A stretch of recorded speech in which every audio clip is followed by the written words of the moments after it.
नारायण भगवती बिहारी लाल की जय। श्रीमद्भागवत महापुराण की जय। आप सभी को राम राम। पितृ पक्ष के इस पावन पुनीत अवसर पर हम सब लोग पुनः कथा के माध्यम से एकत्रित हुए हैं। आज से 9 दिवसीय श्रीमद् भागवत कथा ज्ञान गंगा में हम सब लोग अवगाहन करेंगे, कथा का श्रवण करेंगे। श्रीमद् भागवत की कथा मुख्यतः उद्धार के लिए है। लोग दोषों की शांति के लिए, अपने परिवार के सुख के लिए, बड़े बुजुर्गों के आशीर्वाद स्वरूप को प्राप्त करने के लिए एवं कोई पितृ देव अतृप्त रह गए हो तो उनकी पूर्णता के लिए लोग श्रीमद् भागवत की कथा को सुनते हैं। भाग्य और सौभाग्य दोनों जब जागृत होता है तब हमें भगवान की चर्चा सुनने का अवसर प्राप्त होता है। पितृपक्ष जो ये 15 दिन का त्योहार है, ये हमारे बड़े बुजुर्गों के आदर सत्कार भाव एवं श्रद्धा पूर्वक किए गए कर्मों को निवेदित करने के लिए है। सबके लिए परमात्मा ने समय निर्धारित कर रखा है। जो 15 दिन का ये पितृपक्ष बनाया गया है, बहुत सोच समझ के देवताओं ने इसका निर्माण किया, महर्षियों ने इसका निर्माण किया। और हम 15 दिन के लिए अपने बड़ों के प्रति समर्पित रहें, इसलिए साथ में कुछ नियम लगा दिए जिससे हमारा मन इधर उधर भटकने ना पाए। हम 15 दिन केवल पितरों के प्रति ही समर्पित रहें। हमारा मन, हमारे द्वारा कहे गए सब वचन, ये सब पितरों को प्राप्त हो। इतना ही नहीं, जो ये 15 दिन के कृत्य होते हैं, इसमें आप जो भी कर्म कर रहे हैं, चाहे वो आपके द्वारा किया गया सत्कर्म हो या पाप कर्म हो, ये आपके पितरों को ही प्राप्त होगा। अब 15 दिन में आपने भगवान के नाम लिए, सत्कर्म किया, तो वो पुण्य फल आपके पितरों को जाएगा। और यदि 15 दिन तक खाली चुगली निंदा करते रहे, दूसरों की बुराई करते रहे, या मन में कुटिलता का व्यवहार रहा, तो वो भी हमारे पितरों को ही प्राप्त होता है। और ध्यान रहे, हमारे जीवन में उन्नति का जितना भी मार्ग है, रास्ता है, ये बिना अपने बड़ों के आशीर्वाद के प्राप्त नहीं हो सकता। हम कुछ भी कर लें, जब तक हम सभी को बड़ों का आशीर्वाद प्राप्त नहीं होगा, हम आगे बढ़ नहीं सकते। हमारे जीवन में जितनी भी परेशानियां हैं, यदि उनका निवारण हम चाहते हैं तो मन वचन क्रम से अपने बड़ों का सम्मान करें। विशेष करके ये 15 दिन जो पितृपक्ष के बनाए गए हैं, ये भाव श्रद्धा पूर्वक अपने बड़ों को याद करने के लिए है। ध्यान रखिए, इसका एक नाम है कनागत। हरियाणा आदि में कनागत कहा जाता है। संस्कृत का एक शब्द है श्राद्ध। सब लोग अपनी अपनी तिथि के अनुसार श्राद्ध करते हैं। श्राद्ध पक्ष है।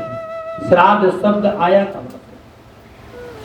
श्रद्धा पूर्वक जो हम अपने बड़ों को दें, निवेदित करें, बड़ों के लिए करें, वो श्राद्ध है। श्रद्धा से, मन से, भाव से जो हमने अपने बड़ों को समर्पित किया, उनके लिए दिया, उनके लिए निकाला, केवल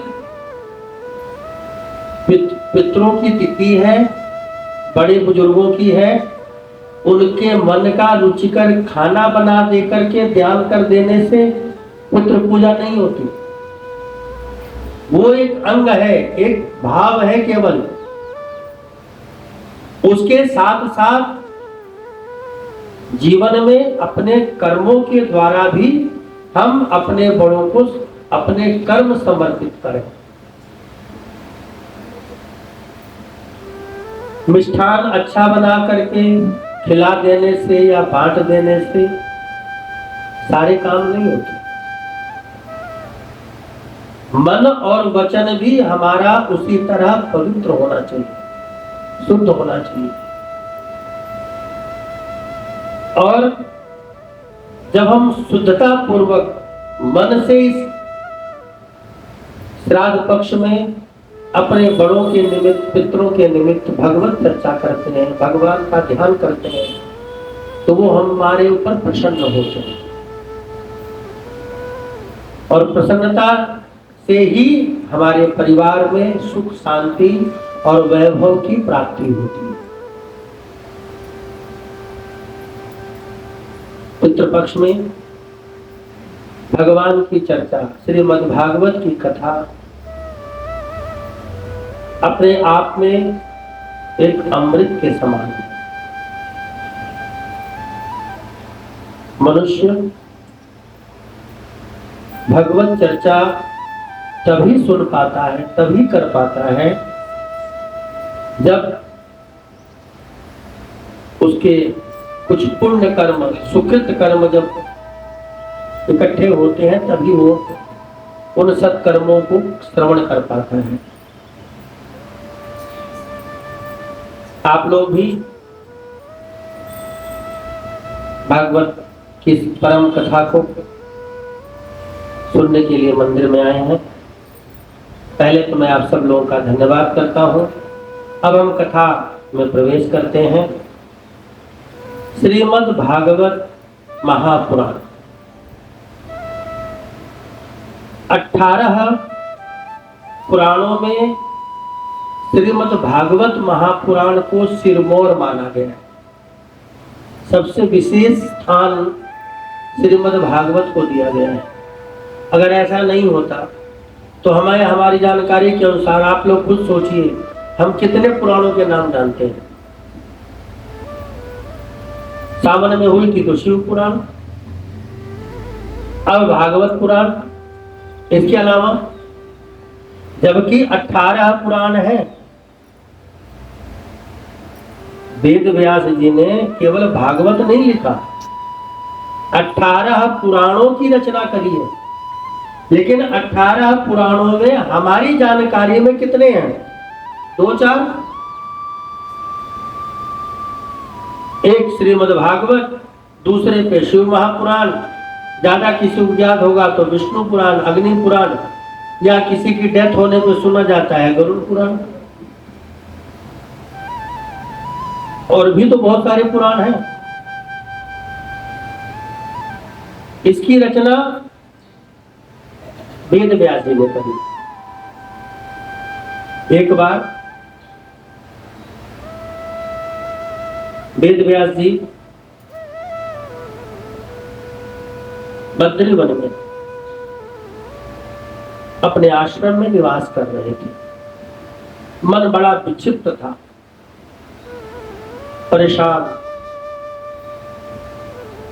उनकी विक्षिप्तता को देखकर, उस अवस्था को देख करके नारद जी वहां पहुंच गए।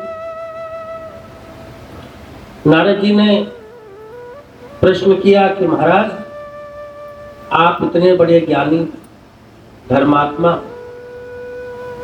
और आप क्षुब्ध से क्यों हैं, परेशान क्यों हैं, क्या कारण है? देखिए, सबके परेशानी का कारण अलग अलग होता है।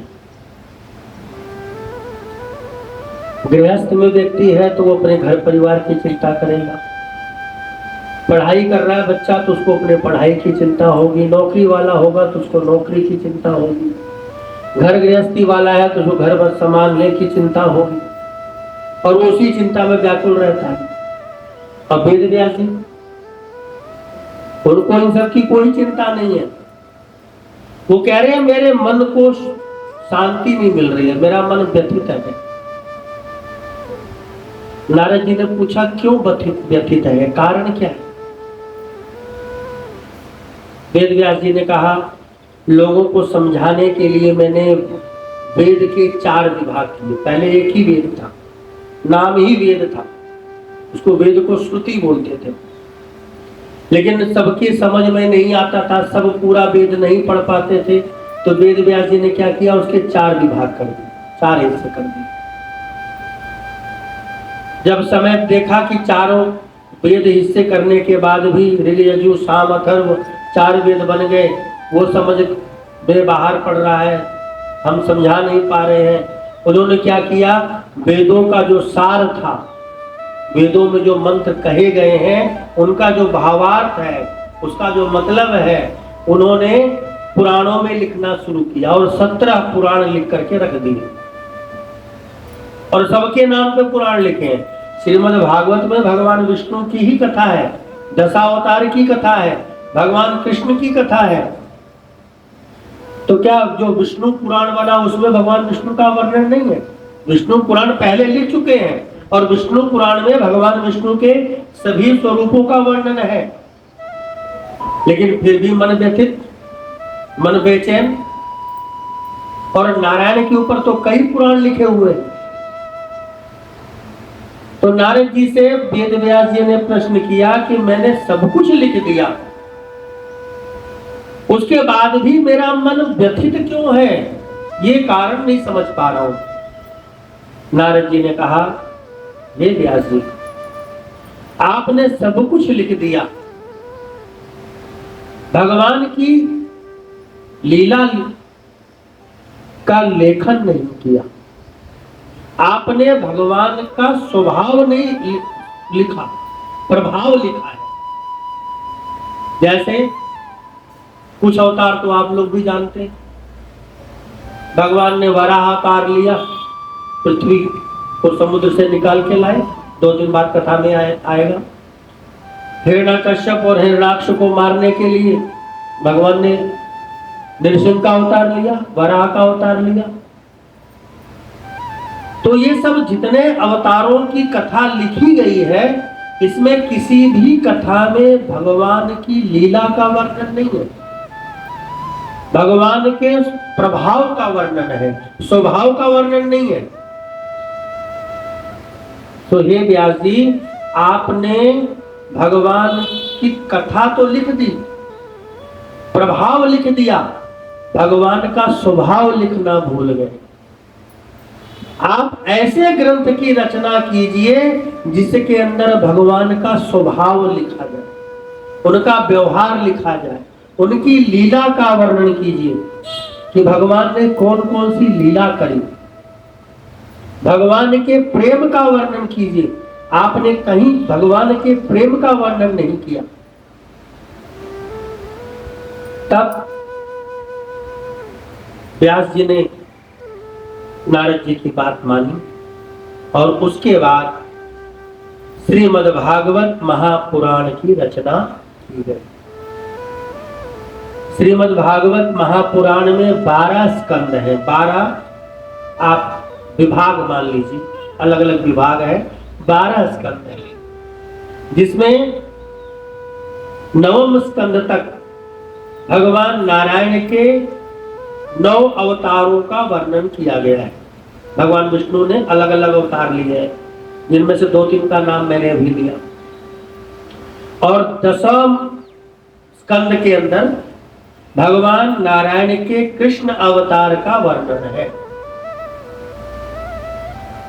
और तब व्यास जी ने श्रीमद् भागवत के अंदर 10वें स्कंद के अंदर भगवान श्री कृष्ण की पूरी बाल लीला का वर्णन किया है।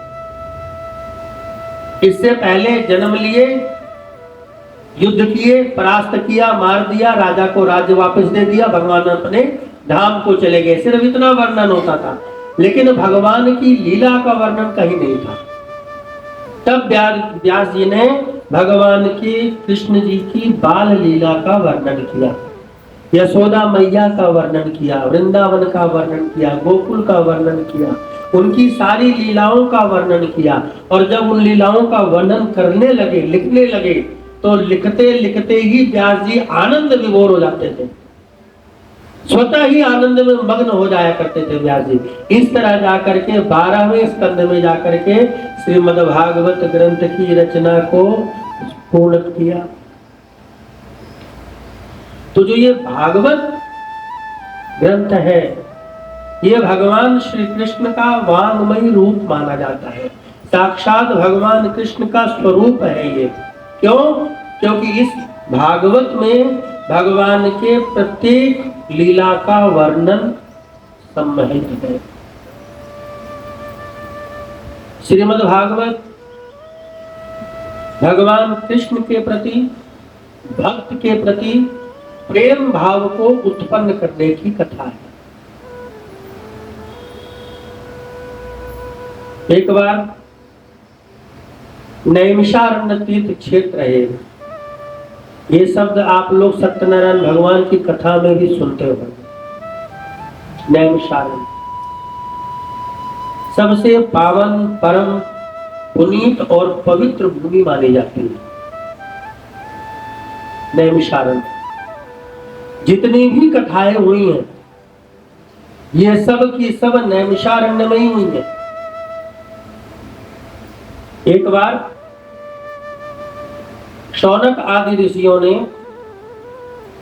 ब्रह्मा जी के पास जाकर के उनसे निवेदन किया कि आप हमें कोई ऐसी जगह बताएं जहां हम बैठ करके भगवान की चर्चा कर सकें।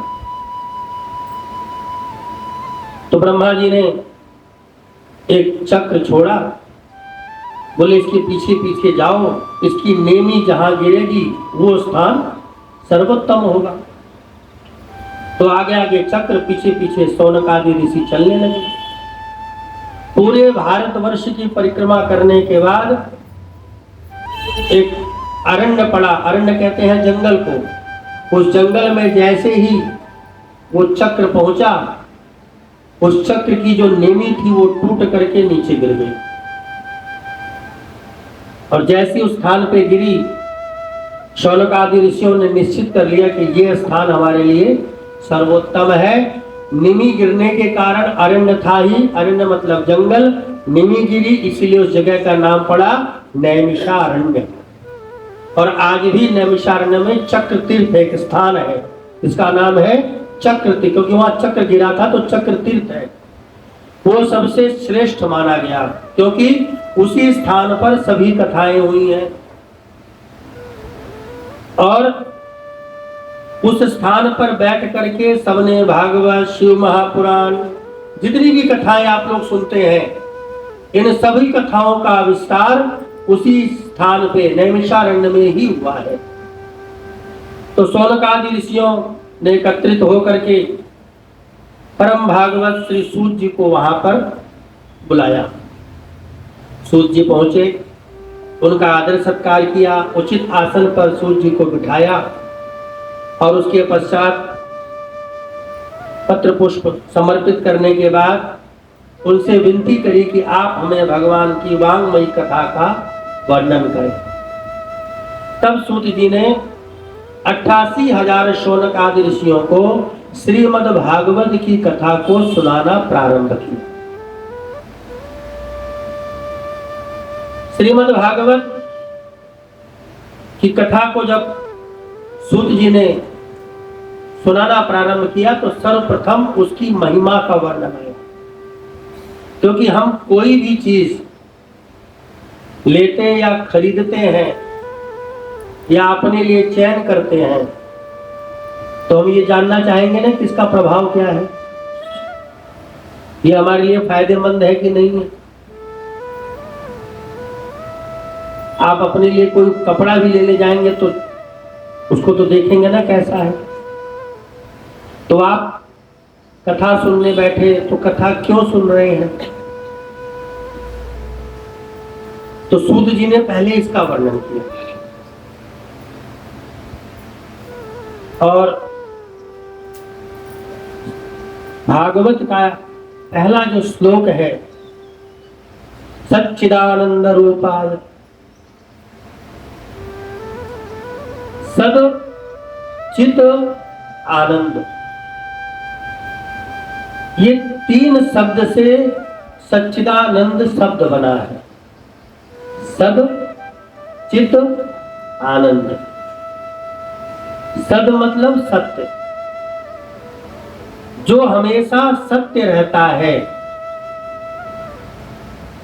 जिसका कभी विनाश नहीं होता, हमेशा निरंतर जो सत्य है वो कौन है?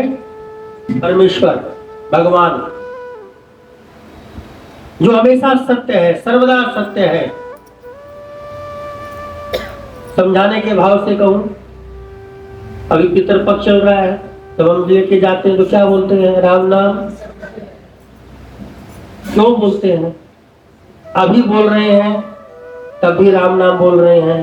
हमसे 10 पीढ़ी पहले लोग गए होंगे तब भी यही बोला गया, 10 पीढ़ी बाद भी यही बोला जाएगा। हमारा आपका नाम कब तक? 1-2 पीढ़ी उसके बाद भूल जाते हैं। हम तो 2 दिन से देख रहे हैं, दादी का श्राद्ध है, नाम क्या पता नहीं याद, भूल जाते हैं। और भगवान का नाम अब तक चल रहा है, क्यों? क्योंकि वो सत्य है, हमेशा रहेगा। ईश्वर का नाम हमेशा रहेगा, वो सत्य है। चिद और आनंद, चिद घन, सत घन, चिद घन, आनंद घन, कौन है? भगवान। भगवान हमेशा आनंद में रहते हैं।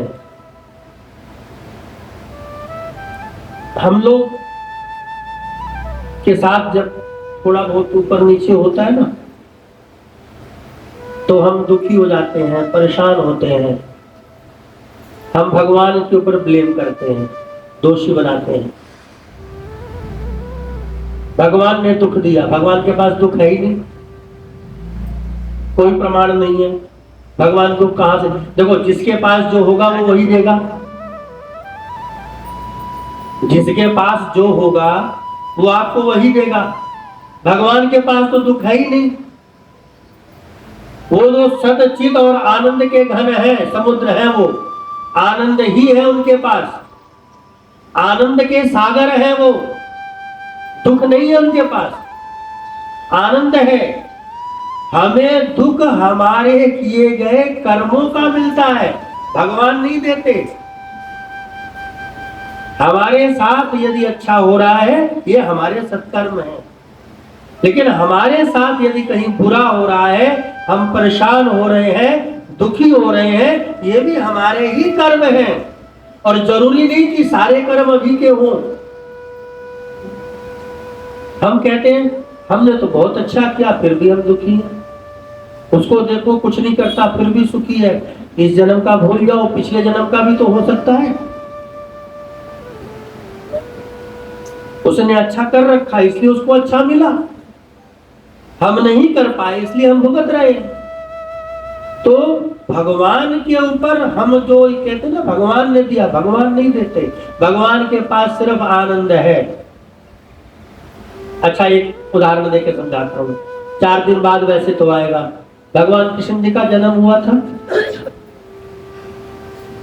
था, सब माताएं बहनें बधाई गाती हैं। नंद के बेटा हुआ था कि आनंद हुआ था? बेटा हुआ था ना। और बधाई में क्या बोलते हैं? नंद के आनंद भयो। अब बताओ आनंद कहां से हुआ? हुआ तो बेटा था ना। नंद के यहाँ तो बेटा हुआ था ना, तो कहना चाहिए नंद के बेटा भयो जय कन्हैया लाल की, लेकिन बेटा कोई बोलता है? नंद के आनंद भयो बोलते हैं ना, क्योंकि वो भगवान जो है वो आनंद घन है, आनंद स्वरूप है। परमेश्वर कभी किसी को सुख दुख नहीं देते, समवेता, वो सम है। हमारा मन, हमारा शरीर, हमारे कर्म ही हमें सुख और दुख की अनुभूति कराते हैं। अच्छा, दुख आता कहां से है? कभी विचार किया है? जिसको पूछो वही कहेगा हम बहुत परेशान हैं, हम बहुत दुखी हैं। हर व्यक्ति कहेगा हम बहुत दुखी हैं। कोई कहे हम अरे तुम क्या दुखी, हम तो तुमसे ज्यादा दुखी हैं। उनसे पूछो दुख का कारण क्या है, तो यही तो पता नहीं। दुखी है लेकिन किस लिए दुखी है ये भी नहीं पता। परेशान है, क्यों परेशान है ये नहीं पता, बस परेशान है, चिंता में है। हम दुखी या परेशान इसलिए होते हैं कि हम दूसरे से उम्मीद लगा करके बैठ जाते हैं। एक बार मेरे कहने से 7 दिन 9 दिन कथा चलेगी, प्रयास करके देखना। दुखी और परेशान हम अपने स्वतः कर्मों के कारण होते हैं। क्यों? हम उम्मीद लगा के बैठ जाते हैं, इसलिए हम दुखी होते हैं, इसलिए हम परेशान होते हैं। हम दूसरे से बहुत जल्दी आशा कर लेते हैं, उम्मीद कर लेते हैं, ये व्यक्ति हमारे लिए ये करेगा, क्यों करेगा? ना किया तो कर दिया तो हमारा मन ठीक प्रसन्न हो गया, और उसने नहीं किया आपके लिए तो आपका मन दुखी हो गया। इसका मतलब आपका अपना क्या? आप तो दूसरे के भरोसे चल रहे हैं ना, तो दूसरे के कारण आप दुखी हो रहे हैं। अपने मन को, अपनी सोच को दूसरे पे हमने थोप दिया, हम इसलिए दुखी हो रहे हैं। व्यक्ति दुखी और सुखी अपने भाव, अपने स्वभाव और अपने कर्मों के कारण होता है। एक बात बताइए, हम लोग भी खाना खाते हैं, सो जाते हैं, कई बार नींद नहीं आती तो नींद की गोली खानी पड़ती है, और हमें ये पता है कि घर में हफ्ते भर का, महीने भर का, 10 दिन का राशन है, फिर भी रात को नींद नहीं आती। और किसी संत महात्मा को देख लो, उसको ये नहीं पता कल क्या मिलेगा खाने को। आपको तो ये पता कि जो बनाऊंगी यही सब खाएंगे, और घर में राशन है महात्मा के पास, उसे ये नहीं पता कल क्या खाना है, वो कोई गोली नहीं खाते, कोई दवाई नहीं लेते। क्यों? शरीर उनका भी है, शरीर हमारा भी है, कपड़े हमने भी पहने हैं, कपड़े उन्होंने भी पहने हैं। अंतर क्या है? हम चिंता में हैं, हम सोच में हैं, हम विचार में हैं, और वो चिंतन में है। हम चिंता में हैं, वो चिंतन में है। वो चिंतन में किसके हैं? भगवान के। उन्होंने अपने आप को उनको सौंप दिया। कहते तो हम भी हैं, भजन हम भी गाते हैं, अब सौंप दिया इस जीवन का सब भार तुम्हारे। लेकिन कभी विचार करो, सच में सौंप दिया? भजन गा लेते हैं, अब सौंप दिया इस जीवन का सब भार तुम्हारे हाथों में, है जीत तुम्हारे हाथों में और हार तुम्हारे हाथों में। सुनने में बड़ा अच्छा लगता है भजन, लेकिन विचार करो, इसको मनन भी किया है कभी? जीत मिल जाए फिर तो ठीक, और अगर हार हो जाए तो लोग भगवान बदल लेते हैं। तो फिर सौंपा किसको? शंकर जी ने काम नहीं किया, ठाकुर जी के पास चलते हैं। ठाकुर जी ने नहीं किया, लक्ष्मी जी के पास चलते हैं। हम भगवान बदलने लग जाते हैं और फिर कहेंगे रोज आरती में, तन मन धन सब तेरा। कहां है? हम सिर्फ दिखावा करते हैं। बुरा मत मानिएगा, बहुत कड़वा शब्द बोल रहे हो, इसलिए हम परेशान हैं, हम दुखी हैं। हम सिर्फ दिखावा करते हैं, सुनाते हैं, कह देते हैं, इसलिए हम परेशान हैं। और संत जो होता है वो अलमस्त होता है, वो केवल चिंतन करता है, ठाकुर सब तेरा। भजन की एक लाइन और है, जाहि विधि राखे राम। ये भी हम लोग गाते हैं और खूब गाते हैं, लेकिन अपने आप को इस एक भी लाइन में समर्पित कर पाते हैं? संत कर लेता है, इसलिए वो अलमस्त होता है। हमें आपको जेठ की गर्मी में एसी कमरे में भी जल्दी नींद नहीं आएगी, और वो जहां पड़ेंगे उनको वही नींद आ जाएगी। क्यों? हम चिंता में हैं और वो चिंतन में बैठे हैं। ध्यान रखिए, चिंता और चिंतन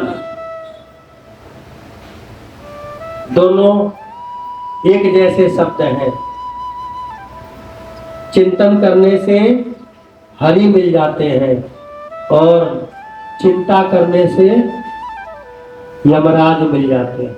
क्योंकि चिंता और चिता एक बिंदी का फर्क है। चिता मुर्दे को जलाती है और चिंता जीते जी इंसान को जला करके राख कर देती है। चिता पे लेटा हुआ आदमी जल जाता है, लेकिन चिंता करने वाला व्यक्ति खुद अपने आप को जला लेता है। तो भगवान जो है वो सत चिद और आनंद के घन है, चिद स्वरूप है, निर्मल, जिसके मन में मैल ना हो, मल ना हो, बिल्कुल पवित्र हो। और इसीलिए भगवान भी ये चाहते हैं कि मेरा भक्त ऐसा हो। हम लोग बनने की तो बहुत कोशिश करते हैं, बन नहीं पाते। फिर मन में ये भाव आता है कि ऐसा कुछ भगवान ही तो करा रहे हैं। भगवान कुछ नहीं कराते, हमारे कर्म ही हमें सत्कर्म या पाप कर्म की तरफ ले जाते हैं। हम तो नाम धर देते हैं भगवान का। क्यों? अच्छा हुआ तो मैंने किया और बुरा हुआ तो भगवान के ऊपर डाल दिया। तो भगवान इन सब कर्मों से बहुत दूर है, इन सब चीजों से उनका कोई मतलब नहीं है। भगवान तो आनंद घन है, आनंद स्वरूप है, आनंद में रहते हैं, और जो उनको भजता है वो भी आनंद में रहता है। जो उनका चिंतन करता है वो भी आनंद में रहता है। और हम क्या करते हैं? उनका चिंतन तो करते नहीं, इसलिए हम परेशान रहते हैं, दुखी रहते हैं। भगवान सच्चिदानंद है, करते क्या है? तापत्रय विनाशाय। 3 प्रकार के तापों का, भगवान का चिंतन करने से क्या होता है, भगवान का नाम लेने से क्या होता है, भगवान का जप करने से क्या होता है? 3 प्रकार के तापों से मुक्ति मिलती है। 3 प्रकार के ताप क्या है? दैहिक, दैविक, भौतिक तापा। हम 3 प्रकार के तापों से दुखी होते हैं। दैहिक, देह के ताप से। देह का ताप कैसा? शरीर, देह मतलब शरीर, शरीर में कोई कष्ट हो गया, कोई रोग हो गया, तो हम उस रोग से, उस कष्ट से हमारा मन, हमारा स्वभाव जब तक वो रोग दूर नहीं होगा दुखी रहेगा, परेशान रहेगा। और दूसरा है दैविक ताप। अभी थोड़े दिनों पहले चारों तरफ दिख रहा था, कहीं बाढ़ आ रही है, कहीं भूस्खलन हो रहा है, कईयों के घर डूब गए, कईयों के खेत तबाह हो गए। अभी हुआ है थोड़े दिन पहले। तो जिसका खेत डूबा, क्या वो चाहता था कि मेरा खेत डूबे? लेकिन ऐसा हो नहीं पाया ना, वो तो नहीं चाह के भी नहीं बचा पाया, डूब गया। क्यों? ये प्राकृतिक आपदा, देव की आपदा है। बिजली गिरना, भूस्खलन हो जाना, बाढ़ आ जाना, अचानक अग्नि का प्रकोप हो जाना, कुछ जल जाना, ये दैविक ताप है। ये भी हमारे ही कर्मों से हमें मिलता है। इसके लिए भी भगवान जिम्मेदार नहीं है, हमारे ही कर्म हमारे आगे आते हैं। और भौतिक ताप जो हम बनाना चाहते हैं, अपनी सुख सुविधा अनुसार लेना चाहते हैं। गर्मी लगी तो हमने पंखा लगा लिया, और अब बढ़िया किया तो कूलर लगा लिया, एसी लगा लिया। तो हमारे शरीर के जो ताप हैं, इनका भी विनाश भगवान के नाम का आश्रय लेने से हो जाता है। इसलिए भागवत के मूल में प्रथम में यही बताया गया है कि करना क्या है, केवल भगवान की शरणागति। यदि हम अपने मन को, अपने शरीर को, अपने तन को, अपनी बुद्धि को भगवान में लगा दें तो ये ताप रहेंगे, लेकिन हमारा मन इनसे प्रभावित नहीं होगा। हमारा मन प्रभावित क्यों होता है? क्योंकि हम उन्हीं उलझनों में उलझे हुए हैं। और यदि हम भगवान का चिंतन करने लगे, भगवान का ध्यान करने लगे, तो मन धीरे धीरे मजबूत हो जाता है। और जब मन मजबूत हो जाता है तो सुख दुख संभाव, सुख और दुख का उतना पता नहीं लगता जैसे संत लोगों को नहीं लगता। उदाहरण देकर समझा, एक ट्रेन में एक संत महात्मा जी यात्रा कर रहे थे। बगल वाली सीट पर एक सेठ जी बैठे हुए थे। महात्मा जी का व्यवहार स्वभाव थोड़ी देर ट्रेन में साथ बैठने से अच्छा लगा, बातचीत करने लगे। तो सेठ जी जब महात्मा जी से बात करने लगे तो और अच्छा लगने लगा कि महात्मा जी तो बहुत ज्ञान की बातें करते हैं। थोड़ी देर बाद एक स्टेशन आया, तो सेठ जी ने पूछा, महाराज बहुत देर से यात्रा कर रहे हैं, स्टेशन आया है, चाय पानी पी ले। महात्मा जी बोले, जैसे ठाकुर जी की इच्छा। चलो, दोनों उतर गए नीचे, चाय पीने लगे। चाय ली, चाय पीने लगे। चाय पीते पीते सेठ जी ने कोई कथा का प्रश्न किया, महात्मा जी कथा का उत्तर देने लगे। अब कथा समझाने लगे, कथा समझाते समझाते ट्रेन छूट गई, ट्रेन चली गई। और जब ट्रेन चलने लगी तो अचानक सेठ जी की नजर ट्रेन के ऊपर गई। बोले, महाराज चलो जल्दी करो, ट्रेन छूट गई। महात्मा जी ने कहा, अरे भैया कथा तो पूरी सुन लो, ट्रेन तो दूसरी भी आ जाएगी। सेठ जी ने कहा, कैसी बात करते हो? ट्रेन आ जाएगी जो उसमें सामान रखा हुआ है, उसमें सामान भी तो रखा हुआ है। बोले, सामान तुम्हारा अकेला थोड़ी है, मेरा भी तो रखा हुआ है, अगले स्टेशन पर ले लेंगे।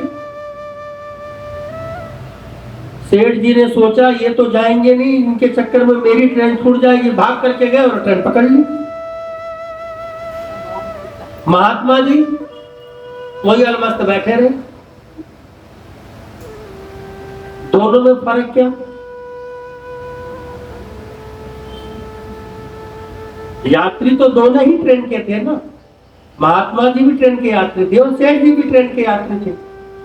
सेठ जी को सामान की चिंता ज्यादा थी, लेकिन महात्मा जी को सत्संग की चिंता थी कि भगवान का नाम लिया जा रहा है। छूट गई कोई बात नहीं, दूसरी आएगी वो पकड़ लेंगे। तो हमारा मन और स्वभाव उसी तरह है। हम भगवान तो चाहते हैं, लेकिन अपनी सुख सुविधा के अनुसार चाहते हैं।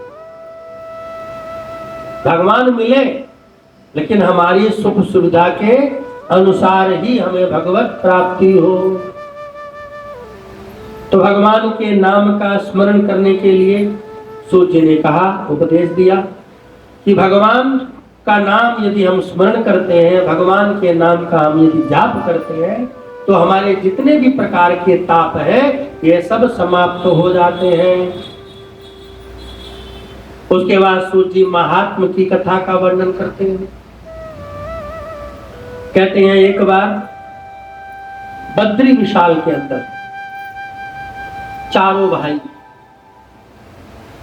सनत, सनंदन, सनातन, सनत कुमार, ये चारों भाई विचरण कर रहे थे, घूम रहे थे। घूमते घूमते विचार कर रहे, कोई भक्त मिले या कोई संत मिले। भक्त मिले तो भगवान की कथा सुनाए, और संत मिले तो भगवान की कथा सुने। विचरण कर घूम रहे थे, तब तक सामने से देखा नारद जी आ रहे हैं। अब चारों भाई यह देख करके बड़े आनंदित हुए कि नारद जी आ रहे हैं, तो नारद जी से या तो कुछ सुनने को मिलेगा या सुनाने को मिलेगा। अब जैसे ही पास में नारद जी आए तो नारद जी का चेहरा उतरा हुआ, चेहरे पे चमक नहीं, लालिमा गायब। हमेशा वीणा बजाते हैं, वीणा कंधे पर लटक रही है। तो चारों भाई ने पूछा, नारद जी तुम्हें क्या हुआ? तुम्हारी शकल देख करके ऐसा लग रहा जैसे तुम्हें किसी ने मार पीट के तुम्हारा धन छीन लिया हो। ऐसी स्थिति कैसे बन गई आपकी?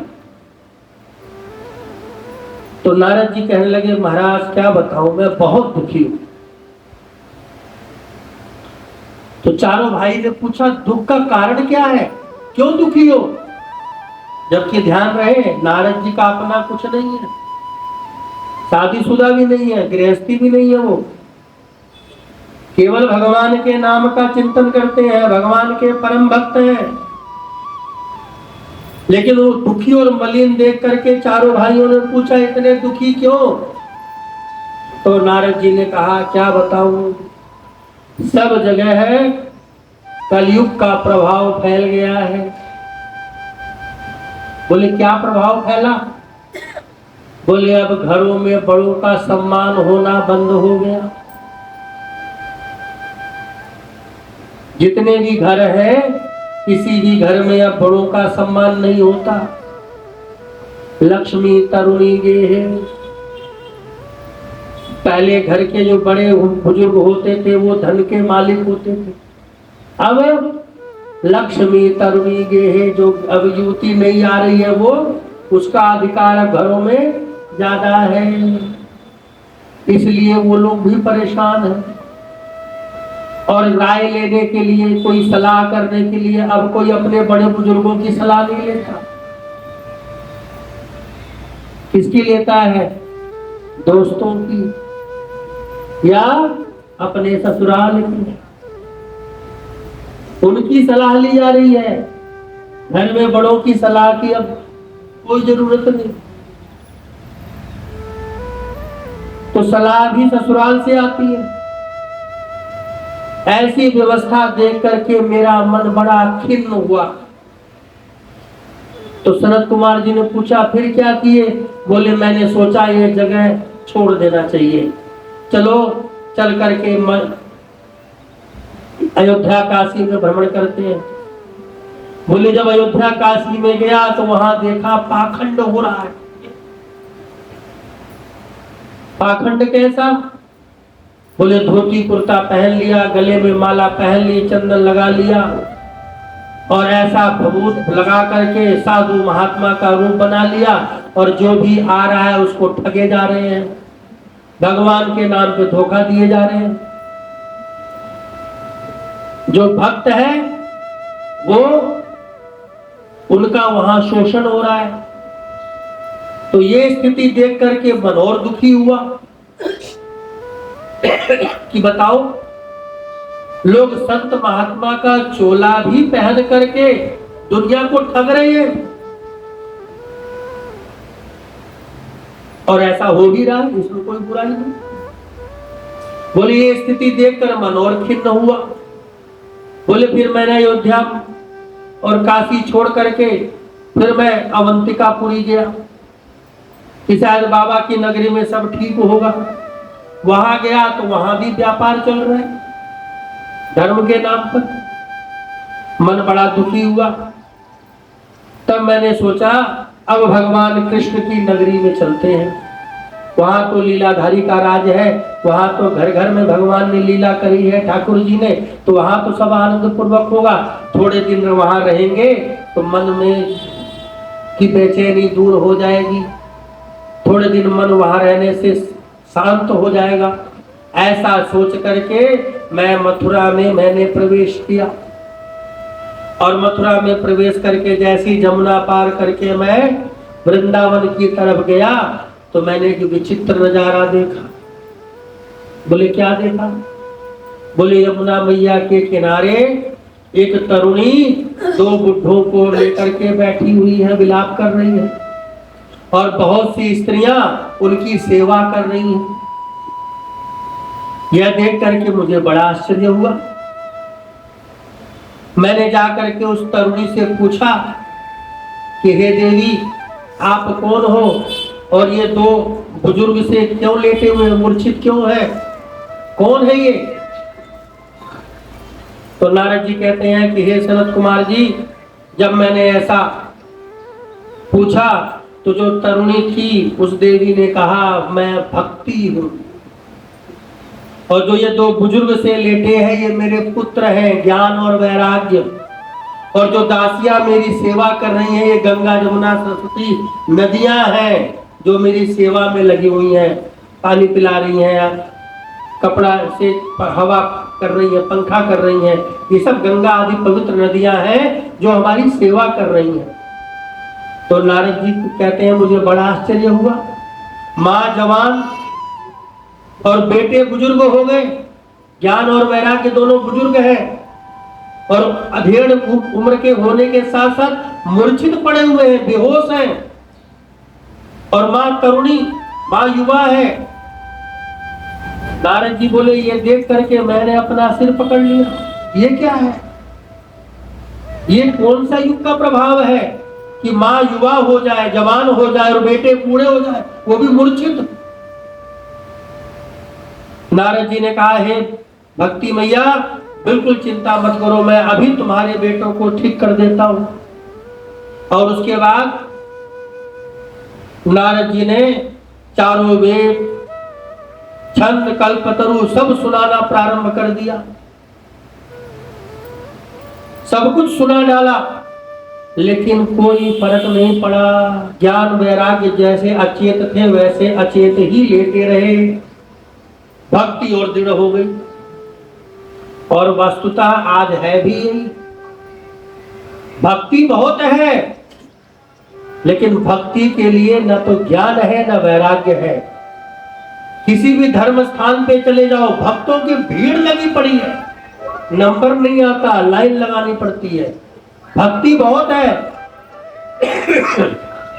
लेकिन ज्ञान और वैराग्य दोनों ही गायब है, ज्ञान है ही नहीं। भक्ति भक्ति बहुत है, लोग भक्तिमय है, लेकिन ज्ञान ना होने से वो भक्ति भी अक्षुण्ण हो जाती है। आप किसी धर्म स्थान पे जाइए, भीड़ ही भीड़ मिलेगी, कहीं भी चले जाओ, लोग भक्तिवान तो है लेकिन ज्ञान नहीं है, वैराग्य नहीं है। नारद जी बड़े दुखी हुए। नारद जी बोले तब से मन मेरा इतना व्यथित हो गया कि मैं बहुत परेशान हूं। फिर मैं भ्रमण करने लगा। परेशान होकर के मैंने देवताओं को याद किया। आकाशवाणी हुई तो सनत कुमार जी ने पूछा, आकाशवाणी क्या हुई? बोले आकाशवाणी हुई कि तुम जो है सुकृत कर्म करो। तो नारद जी ने कहा आकाशवाणी से कि ये सुकृत कर्म है क्या? तो आकाशवाणी ने कहा किसी संत से पूछो। अब नारद जी कोई छोटे मोटे नारद जी नहीं है, महात्मा छोटे साधारण नहीं है, बहुत बड़े दिव्य कोटि के संत हैं। नारद जी ने मन में विचार किया कि मुझे कहा गया सुकृत कर्म करो, और मैं कर क्या रहा हूं? मैं तो वेद ही तो सुना रहा हूं, इससे बड़ा सुकृत कर्म क्या होगा? आकाशवाणी से दोबारा पूछा, कौन से संत से पूछूं? तो आकाशवाणी चुप, आवाज नहीं आती। अब नारद जी घूमने लगे, किससे पूछूं? जिसके पास जाके पूछते, भैया सुकृत कर्म क्या होता है? अब नारद जी जैसा महात्मा आकर के प्रश्न करे तो जो साधारण संत मुनि थे वो तो दाएं बाएं हो जाते, और जो नामी ग्रामी संत थे वो मौन व्रत ले लेते, चुप हो जाते कि हमारा मौन व्रत है, हमें पता तो है लेकिन हमारा मौन व्रत है, हम जवाब नहीं दे सकते। क्यों? नारद जी का प्रश्न है, नारद जी को कौन समझाए? नारद जी का प्रश्न है, इसका मतलब इसमें कुछ रहस्य गहरा है। नारद जी बोले, चारों तरफ भ्रमण कर करके थक गया, जितने तीर्थ स्थान है सब जगह चला गया, किसी ने नहीं बताया सुकृत कर्म होता क्या है। तो मन में विचार किया कि चलो बद्री धाम चलते हैं। बद्री धाम में जाकर के नर नारायण भगवान से ही पूछेंगे कि सुकृत कर्म होता क्या है। तो बद्री धाम में नारायण से मिलने जा रहा था, तब तक आपके दर्शन हो गए। अब आप ही बता दीजिए सुकृत कर्म क्या होता है। अगर आपका भी मौन व्रत है तो फिर आगे नारायण के पास चले। तो चारों महात्मा जो थे वो हंसने लगे, चारों कुमार हंसे, बोले नारद जी अब कहीं जाने की जरूरत नहीं है, बहुत सही जगह है। बोले सुकृत कर्म होता क्या है? बोले बताएंगे, बैठो। बिठाया। बोले पहले तो अपने चेहरे से जो ये हवाइयां उन्हें उसको ठीक करो, मलिन मुख को प्रसन्नता में बदल लो। बोले कैसे? बोले इसलिए कह रहा हूं, हम तो सोच ही रहे थे कोई हमें मिले, अब तुम मिल गए हो तो अब हमें तुम्हें सुनाना पड़ेगा, नहीं तो हम तुमसे सुन लेते। बोले सुनना क्या होगा? बोले सुकृत कर्म। बोले वो क्या है? बोले श्रीमद् भागवत। बोले श्रीमद् भागवत, इससे क्या होगा? बोले उससे वो होगा जो तुम चाहते हो। नारद जी हंसने लगे, श्रीमद् भागवत, मैंने चारों वेद सुना दिए, छंद सुना दिए, कल्प सुना दिए, उससे कुछ नहीं हुआ, श्रीमद् भागवत से हो जाएगा? बोले बिल्कुल होगा। नारद जी बोले असंभव, अब तो मुझे तुम्हारी वाणी में भी संशय लग रहा है। श्रीमद् भागवत में है क्या? जो चारों वेदों में है वही तो भागवत में है। तो जब मैंने भागवत का जो मूल है वेद ही जब सुना दिया, उससे कुछ फर्क नहीं पड़ा उनके ऊपर, तो भागवत से क्या फर्क पड़ेगा? तब सनत कुमार जी ने समझाया। सनत कुमार जी ने कहा, अच्छा एक बात बताओ नारद जी, मीठा आम होता है? आम अभी सीजन गया है, सबने खाया होगा। आम मीठा होता है, हम उसको ग्रहण करते हैं, खाते हैं। आम में मीठा होता है ये सोच करके, आम के अंदर मिठास कहां से आई? पेड़ से आई। पेड़ का ही फल आम है, उस पेड़ से ही मिठास आम के अंदर आई है। अब कोई सोचे कि पेड़ में के फल में मीठा है तो पेड़ में भी मीठापन होगा, तो कोई पेड़ की डाली को, पत्ती को चबाएगा तो क्या उसे आम का स्वाद आएगा? नहीं आएगा। क्यों? क्योंकि पेड़ तो पेड़ है, उसका जो निचोड़ है वो उसका फल है। फल को खाएंगे वही मीठा स्वाद देगा। पेड़ खाने से तो उल्टा हो सकता है दांत भी टूट जाए, उसमें स्वाद नहीं आएगा। दूसरा तरीका बताता हूं, जल्दी समझ में आएगा। अभी श्राद्ध पक्ष चल रहा है, घरों में पूड़ी तली जा रही है। अच्छा बताओ, पूड़ी तलते हैं घी में, घी में तलते हैं ना। मान लो घी में पूड़ी तल रही है और घी खत्म हो जाए, तो घी बना किससे? दूध से, दूध से दही, दही से घी। तो हम अगर दूध में पूड़ी तलना चाहें तो क्या पूड़ी तली जाएगी? बना तो दूध से ही है ना। जो घी आया, घी कहां से आया? दूध से ही आया है। दूध से दही बनी, दही से मक्खन बना, मक्खन से घी बन गया, और घी में हमने पूड़ी तल ली। लेकिन अगर मान लो घी खत्म हो जाए तो घी आया कहां से? निकला तो दूध से ही है। तो अगर हम गैस पे दूध रख के पूड़ी तलेंगे तो क्या पूड़ी तली जाएगी? नहीं तली जाएगी। तली जाएगी? नहीं तल सकते ना। क्यों? क्योंकि जब तक वो दूध से घी नहीं बनेगा उसमें हम पूड़ी तल नहीं सकते। मान लो आप जोत जला रहे हो, घी खत्म हो गया, डाल दो दूध, जोत जल जाएगी? कभी नहीं जलेगी। उसी तरह वेद जो है वो पेड़ है,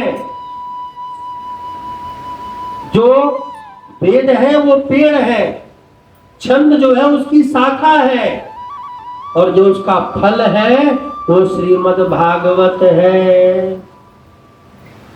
आपने वेद सुना दिया, लेकिन असली तत्व जो है वो आपने ग्रहण नहीं कराया। तो जब आप श्रीमद् भागवत सुनाएंगे तब जाकर के उसका असर उनके ऊपर होगा। तो उनका ऐसा संभव है? बोले बिल्कुल संभव है। बोले फिर चलो वृंदावन? बोले नहीं, वृंदावन नहीं जाए। फिर कहां होगी कथा? बोले गंगा द्वार। कहां पर है? हरिद्वार। हरिद्वार पर ज्ञान की ज्योति जलाई जाएगी। कथा कहां होगी? हरिद्वार में कथा होगी। उनको लेकर के तुम वहां पहुंचो, हम इनको लेकर के वहां पहुंचते हैं। तो नारद जी ने पूछा, जब कथा ही सुनानी है और श्रीमद् भागवत ही सुनानी है, मैं भागवत से परिचित हूं, मेरे कहने पे ही वेद व्यास जी ने भागवत की रचना करी है। ऐसा नहीं कि मैं भागवत नहीं जानता, लेकिन हरिद्वार में ही क्यों? तो सनत कुमार जी ने उत्तर दिया, हरिद्वार एक ऐसा स्थान है जहां से नीचे आओ तो समतल और ऊपर जाओ तो पहाड़ शुरू हो जाते हैं। वो हरि का द्वार माना गया। हरिद्वार का अर्थ क्या है? हरि के द्वार। द्वार मतलब दरवाजा, हरिद्वार कहते हैं उसको। हरि का दरवाजा है वो। जितने भी भगवान के तीर्थ स्थल वो वहीं से आगे प्रारंभ होते हैं, शुरुआत होती है। बोले वहां ज्ञान यज्ञ प्रारंभ होगा। जैसे दिल्ली पर पहले दिया रखा जाता था, अब सब लोग तो ट्यूबलाइट बल्ब वाले हो गए। जिन्होंने पहले गांव में, आप लोगों में से कोई रहा है गांव का जीवन जिसने व्यतीत किया हो? पहले के समय में एक देहली होती थी जो घर को बाहर और अंदर में विभक्त करती थी, और वो थोड़ी ऊंची हुआ करती थी। पहले के समय में शाम के समय पहला दीपक जो है वो देहली पर ही रखा जाता था। और देहली पर दिया रखने का कारण क्या होता था पता है? देहली पर दिया थोड़ा ऊंचा, देहली थोड़ी ऊंची होती थी, उसके ऊपर दिया रखा जाता था, जिससे अंदर और बाहर दोनों तरफ उसका प्रकाश बना रहे। तो सनत कुमार जी कहते हैं कि उसी तरह हरिद्वार में हम कथा करेंगे, जिससे हिमालय की कंदराओं में जो संत है वो भी आकर के इस कथा का लाभ ले लें, और समतल क्षेत्र में जो लोग हैं संत महात्मा वो भी आकर के इस कथा का आनंद ले सकें। उसके बाद नारद जी ने कथा का आयोजन करवाया। कथा आयोजन हुई और चारों भाई ने कथा करनी प्रारंभ करी। चारों भाइयों ने कथा जब प्रारंभ करी, सूचना चारों तरफ फैल गई। बड़े बड़े संत महात्मा मुनि इतना ही नहीं, वशिष्ठ ऋषि, कंदर्प ऋषि, कश्यप ऋषि, जितने महान ऋषि थे सब के सब वहां एकत्रित हो गए भागवत की कथा को सुनने के लिए। पहले दिन कथा प्रारंभ हुई, महात्मा सुनाना शुरू किया। अभी महात्मा पूरा नहीं हुआ था, तभी एक आश्चर्य हुआ। नारद जी हैरान होकर के देखने लगे, भक्ति अपने दोनों पुत्रों के साथ नृत्य करने लगी। जो दो पुत्र बुजुर्ग हो गए थे, बूढ़े अचेत पड़े हुए थे, वो दोनों पुत्र जवान हो गए और भक्ति के साथ नृत्य करने लगे। और नृत्य करते करते जो भक्ति थी वो भगवान के नाम का स्मरण करने लगी। और जो भागवत में मंत्र है, जिस नाम का जाप किया, मैं चाहूंगा आप लोग भी मेरे साथ 2 मिनट उसका स्मरण करें। हे कृष्ण गोविंद हरे मुरारे, हे नाथ नारायण वासुदेवा, श्री कृष्ण गोविंद हरे मुरारे, हे नाथ नारायण वासुदेवा, श्री कृष्ण गोविंद हरे मुरारे, हे नाथ नारायण वासुदेवा, श्री कृष्ण गोविंद हरे मुरारी, हे नाथ नारायण वासुदेवा, श्री कृष्ण गोविंद हरे मुरारी, हे नाथ नारायण वासुदेवा के बिहारी लाल की जय। भागवत में वर्णन है, इसी मंत्र का जाप करते हुए तीनों माँ और दोनों पुत्र उस भागवत कथा के पंडाल में नृत्य करने लगे, इसी मंत्र का जाप करते करते। और नारद जी ये देख करके आश्चर्यचकित हो गए कि अभी तो श्रीमद् भागवत की पहली डोज दी है, कथा का पहला ही दिन है, खाली महात्म अभी पूरा नहीं हुआ। और दोनों पुत्र जो बुजुर्ग होकर के अचेत अवस्था में थे, वो उठ भी गए, बुढ़ापे से युवा भी हो गए और नृत्य भी कर रहे हैं। नारद जी आश्चर्यचकित हो गए, इतना बड़ा चमत्कार भागवत की महिमा का।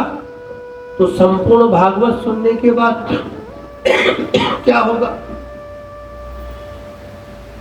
नारद जी तुरंत सनत कुमार जी के चरणों में गिर पड़े, बोले महाराज धन्य हो। महात्मा जी ने समझाया, अब समझ में आया आम और पेड़ का महत्व। बोले जी महाराज। भक्ति ने नारद जी से प्रश्न किया, नारद जी की भी विनती करने लगी, बोले महाराज बताइए मैं कहाँ रहूं, मुझे भी कथा सुननी है, बताइए मैं कहाँ वास करूं, मैं कहाँ रहूं, मेरे को उचित स्थान दीजिए। अब नारद जी ने सनत कुमार जी की तरफ देखा। सनत कुमार जी ने कहा, हे भक्ति देवी, तुम भक्तों के मन में विराजमान हो जाओ। आज से तुम्हारा जो वास होगा, स्थान होगा, वो भक्तों का मन होगा, हृदय होगा। तुम भक्तों के हृदय कमल में विराजित रहो। नारद जी ये सब देख करके बड़े हैरान। नारद जी ने प्रश्न किया सनत कुमार जी से, अच्छा ये बताओ, ये तो ज्ञान और वैराग्य महात्मा सुन करके युवा हो गए, तो ये तो भक्ति के पुत्र है, भक्ति मैया का भी प्रभाव इनके ऊपर होगा, इसलिए ये युवा हो गए, इनके अंदर नव चेतना जागृत हो गई। और भक्ति के पुत्र होने के नाते ज्ञान और वैराग्य, खुद विद्वान है, इन्होंने कोई पाप कर्म तो किया नहीं, तो इनका चैतन्य होना समझ में आता है। क्या भागवत की कथा सुनकर के पापी, तापी, क्रोधी, कामी ऐसे मनुष्यों का भी उद्धार हुआ है? यदि हुआ है तो वो महात्म सुनाओ, थोड़ा विश्वास और दृढ़ हो जाएगा। सनत कुमार जी कहते हैं बिल्कुल, अभी सुनाता हूं। कहते हैं तुंगभद्रा नदी के तट पर आत्मदेव नाम के एक ब्राह्मण देवता रहते थे। दूसरे सूर्य के समान ओजस्वी और तेजस्वी थे, बड़े ओजस्वी थे, प्रकांड विद्वान थे। नाम था आत्मदेव। भगवान का साक्षात्कार किया करते थे। यथा नाम तथा गुणा, जैसा नाम आत्मदेव वैसा ही उनका स्वभाव था। पूजा पाठ करना, यज्ञ धर्म करना, नियम करना। उनकी पत्नी थी, उसका नाम था धुंधुली। वो पतिदेव जितने सीधे, पत्नी उतनी टेढ़ी। ब्राह्मण देवता जितना भगवान का नाम लेते, उनकी पत्नी उतना उनको गरियाती। घर में आए दिन नित्य प्रति क्लेश करना, लड़ाई करना, झगड़ा करना, कलह करना। घर में पतिदेव मिल गए तो पतिदेव, अगर पतिदेव घर में नहीं लड़ाई करने का मन है तो पड़ोसन से जाके भिड़ाती, 4 बात उसको सुना के चली आती। मतलब उन क्लेश ही करना काम था। थोड़ा समय बीता, ब्राह्मण देवता का लगा कि वृद्धावस्था अब प्रारंभ होगी। कान के पास बाल पकने लग गए। मन बड़ा दुखी हुआ। मैंने अपने पूरे जीवन में सत्कर्म किया, सबका भला किया, मगर मेरी कोई संतान नहीं है। मन बड़ा दुखी रहता ब्राह्मण देवता का। कईयों और ब्राह्मणों से उपाय पूछा। किसी ने अन्नदान, किसी ने धनदान, किसी ने गौदान, जिसने जैसा बताया। आत्मदेव ब्राह्मण ने वो सारे उपाय कर लिए, कुछ नहीं हुआ, कोई संतान उनके नहीं हुई। यज्ञ, धर्म, तीर्थ स्थान, जिसने जहां बताया आत्मदेव ब्राह्मण वहां वहां गए। सभी प्रकार के प्रयत्न किए, लेकिन कोई पुण्य फल प्राप्त नहीं हुआ। और घर में पत्नी वैसी, रोज आने के बाद कर का स्वभाव। एक दिन किसी के यहाँ पूजा करा करके आए, ला के पत्नी को फल वरादी दिया, मिष्ठान दिया। पत्नी बोली ये क्या लाए? मैं तो सोची कोई हार लेके आए होंगे। उसी बात पे दोनों में लड़ाई हो गई। पतिदेव ने सोचा इसका रोज का काम है किचकिच करना, संतान भी नहीं है, कौन पिंडदान करेगा, इससे अच्छा तो मर ही जाओ। रात हुई, घर छोड़ दिया, जंगल में चले गए। और जंगल में जाकर के विचार करने लगे कि कोई कुआं मिले, नदी मिले, डूब करके मृत्यु को प्राप्त हो जाओ। अब जंगल में पहुंचे, जिस समय विचार कर रहे थे, मरने के लिए बहाने ढूंढ रहे थे, उसी समय एक नदी के किनारे पहुंच गए। सोचा इसी में डूब के मरेंगे। जैसे ही वहां नदी किनारे पहुंचे तो नदी के किनारे एक महात्मा जी जल पी रहे थे। अब जैसे ही महात्मा जी को जल पीते हुए देखा, भाग करके गए, प्रणाम किया। प्रणाम किया तो बुजुर्ग महात्मा थे, उन्होंने आशीर्वाद दिया। बोला कैसे, यहाँ क्या कर रहे हो? बोले महाराज क्या करूं, बड़ा दुखी हूं। अपनी सारी मन की व्यथा बता दी। कोई संतान नहीं है, संतान नहीं है जिसका कोई पिंडदान देने वाला नहीं है, मर जाएंगे तिलांजलि कौन देगा, इसलिए मन बड़ा दुखी है।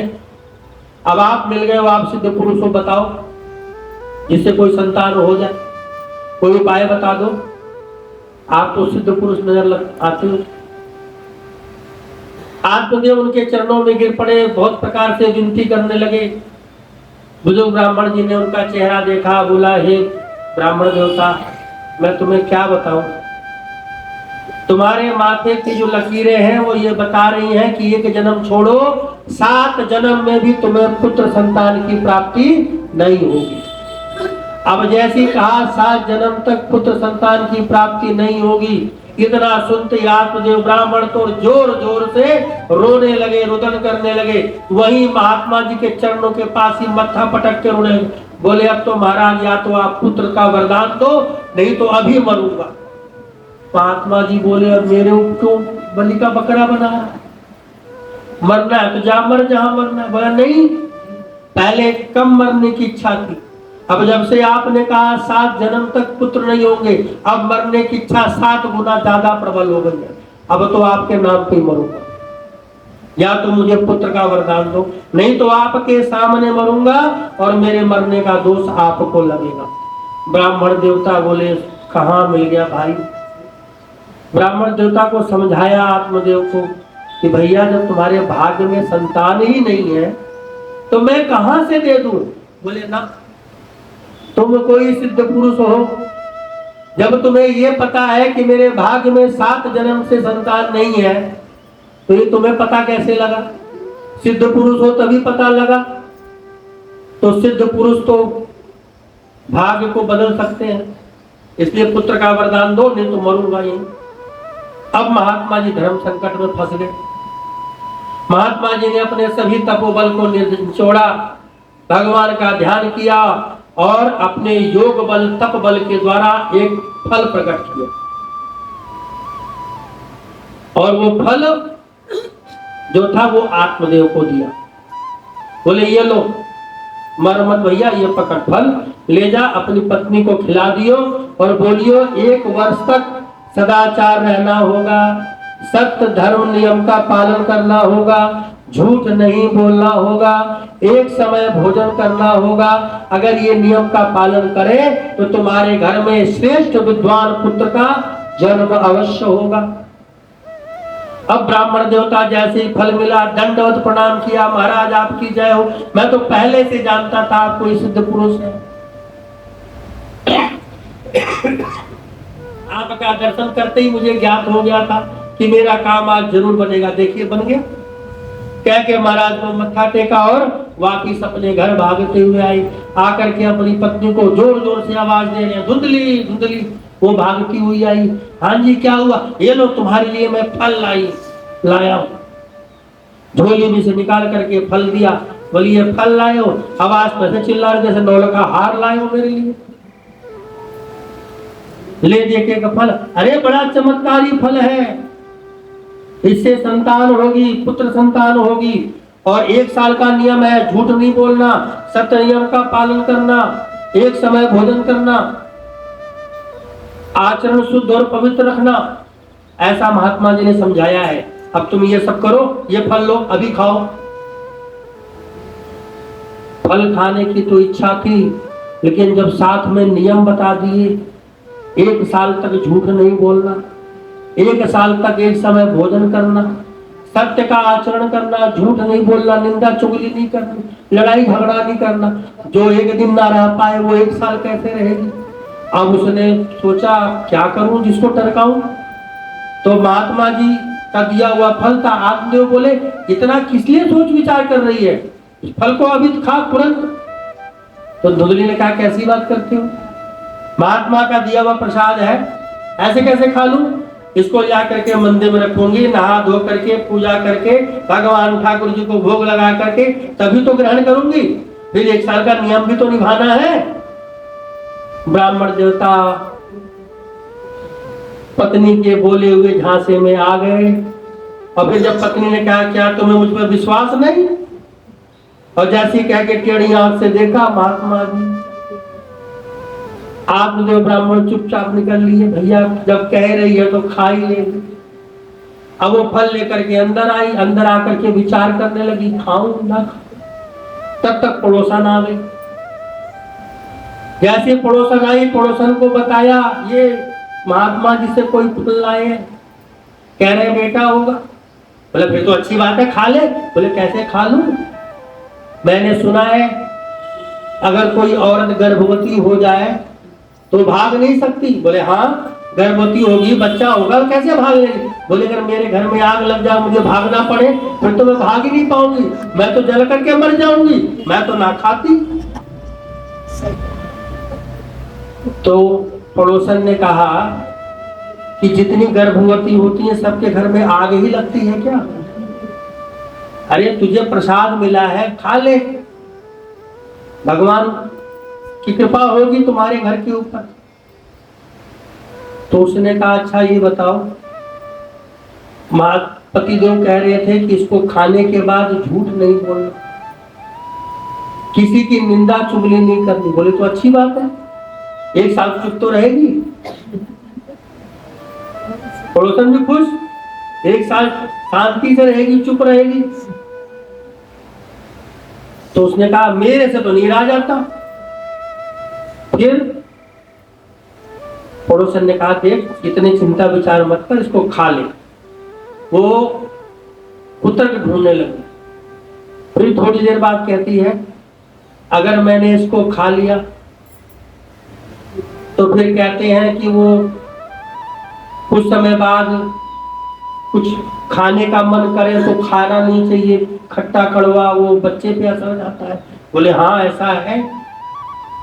बोले फिर मेरा तो मन रह जाएगा, मैं खाऊंगी कैसे? ये तो मेरे को मन मारना पड़ेगा। मैं नहीं खाती, मैं नहीं खाऊंगी, मैं इस फल को, कहीं फल खाने से बच्चे होते हैं? नहीं होते, मैं नहीं खाऊंगी। पड़ोसन को इतना पकाया, पड़ोसन ने कहा अच्छा भैया जो तेरा दिल करे तू वो करियो, खाना हो खा, नहीं खाना हो मत खा। कह के पड़ोसन गई। जैसी पड़ोसन गई तब तक छोटी बहन घूमती हुई आ गई। अब जब छोटी बहन आई तो उसको सारी कथा सुनाई। बहन ने कहा ये बहन पागल है, कई फल खाने से भी बच्चे हुए? बोले फिर? बोले फल खाने से बच्चे नहीं होते, और फिर अगर फल खाएगी तेरा शरीर बिगड़ जाएगा अगर मान ले बच्चा होगा तो। अब तू अपना शरीर देख, बेढंगी हो जाएगी। उसने कहा हाँ ये तो मैंने सोचा ही नहीं। बोले फिर क्या करूं? बोले एक काम कर, मेरे बच्चे पहले से भी हैं और अभी भी बच्चा होने वाला है, मेरे पेट में बच्चा है, तू मुझे अपने घर में काम करने के लिए रख ले, मैं रख लेती हूँ तेरे साथ, ठीक है? और मैं अपना बच्चा तुझे दे दूंगी, तू अपने पेट पे कपड़ा बांध के रह लियो। सेठ आत्मदेव को बता दियो कि मेरे फल का असर हो रहा है, मेरे बच्चा होने वाला है, मैं तेरे पास रह करके तेरी सेवा करूंगी, तू अपने पति से थोड़ा झूठ बोल ले। बोले फल का क्या करूं? बोले एक काम कर, गैया को खिला दे, इस फल को गैया को खिला दे, अगर होना होगा तो उसके हो जाएगा, पता लग जाएगा फल का महत्व है कि नहीं है, और इस तरह तुझे तेरे शरीर को कष्ट भी नहीं देना पड़ेगा। और बहन ये देख, मेरे घर में बच्चे, मेरे घर में खाने को दाने नहीं, और तेरे घर में अन्न के भंडार भरे हैं, कोई खाने वाला नहीं। अब मेरा बेटा तेरा बेटा एक ही तो है, दोनों में भेद थोड़ी है। बहन ने ऐसी पट्टी पढ़ाई, उसने कहा हाँ बहन ये तो बात तो ठीक कह रही है।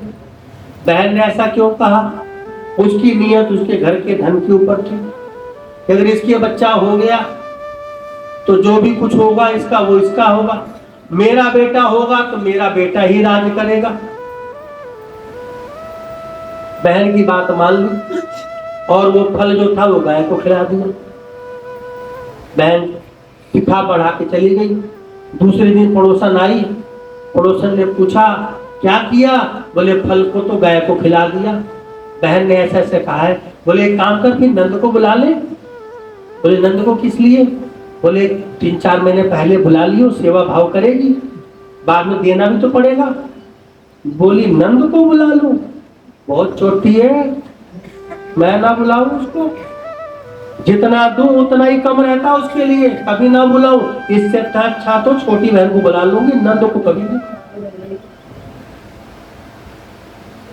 तय हो गया।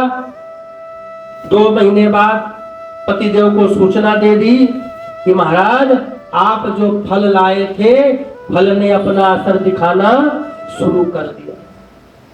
अब आत्मदेव ब्राह्मण ने जैसे ही सुना बड़े गदगद रहने लगे और इतने आनंदित हो गए कि वो हमेशा भगवान के नाम का जाप करते, पूजा पाठ यज्ञ तप दान यही सब करने में मस्त रहते।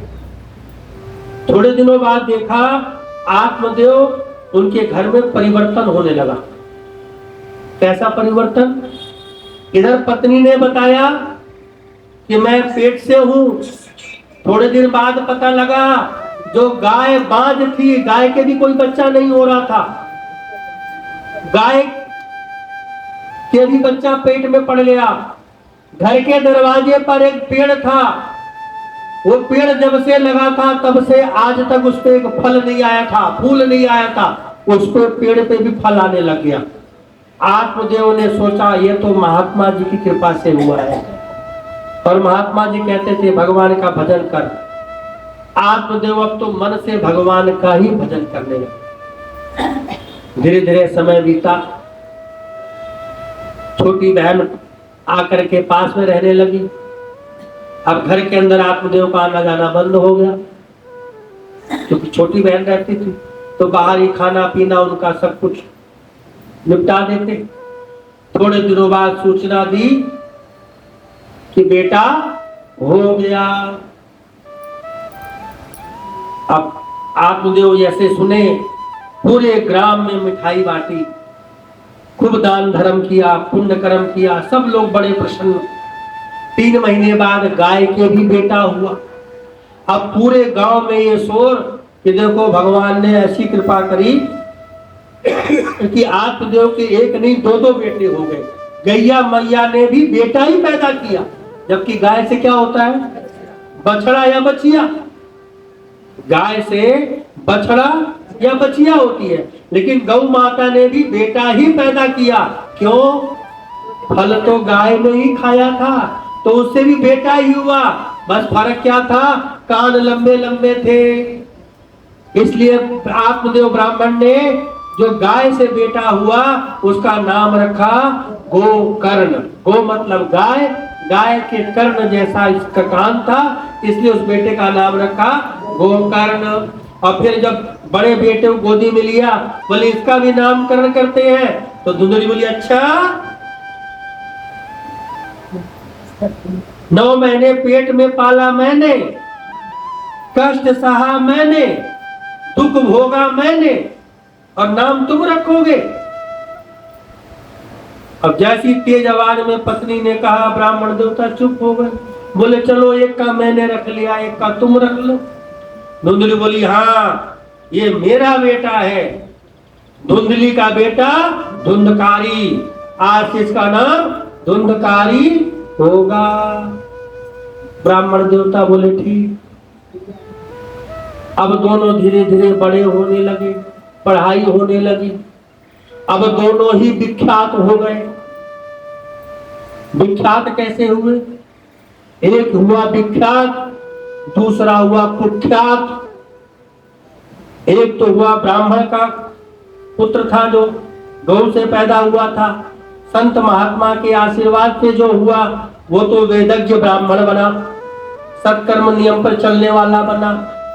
और जो धुंधकारी की बहन से आया हुआ पुत्र था, धुंधली की बहन से, उसका नाम धुंधकारी था, जिसका वो नाम ही किसका धुंधकारी हूं। वो जुआ खेलना, मदिरा पान करना, उल्टे सीधे कर्म करना, यही सब कर्म करने में लिप्त हो गया। लोग उसको बोलते थे खल है। खल मतलब, खल में 2 शब्द होते हैं, ख और ला।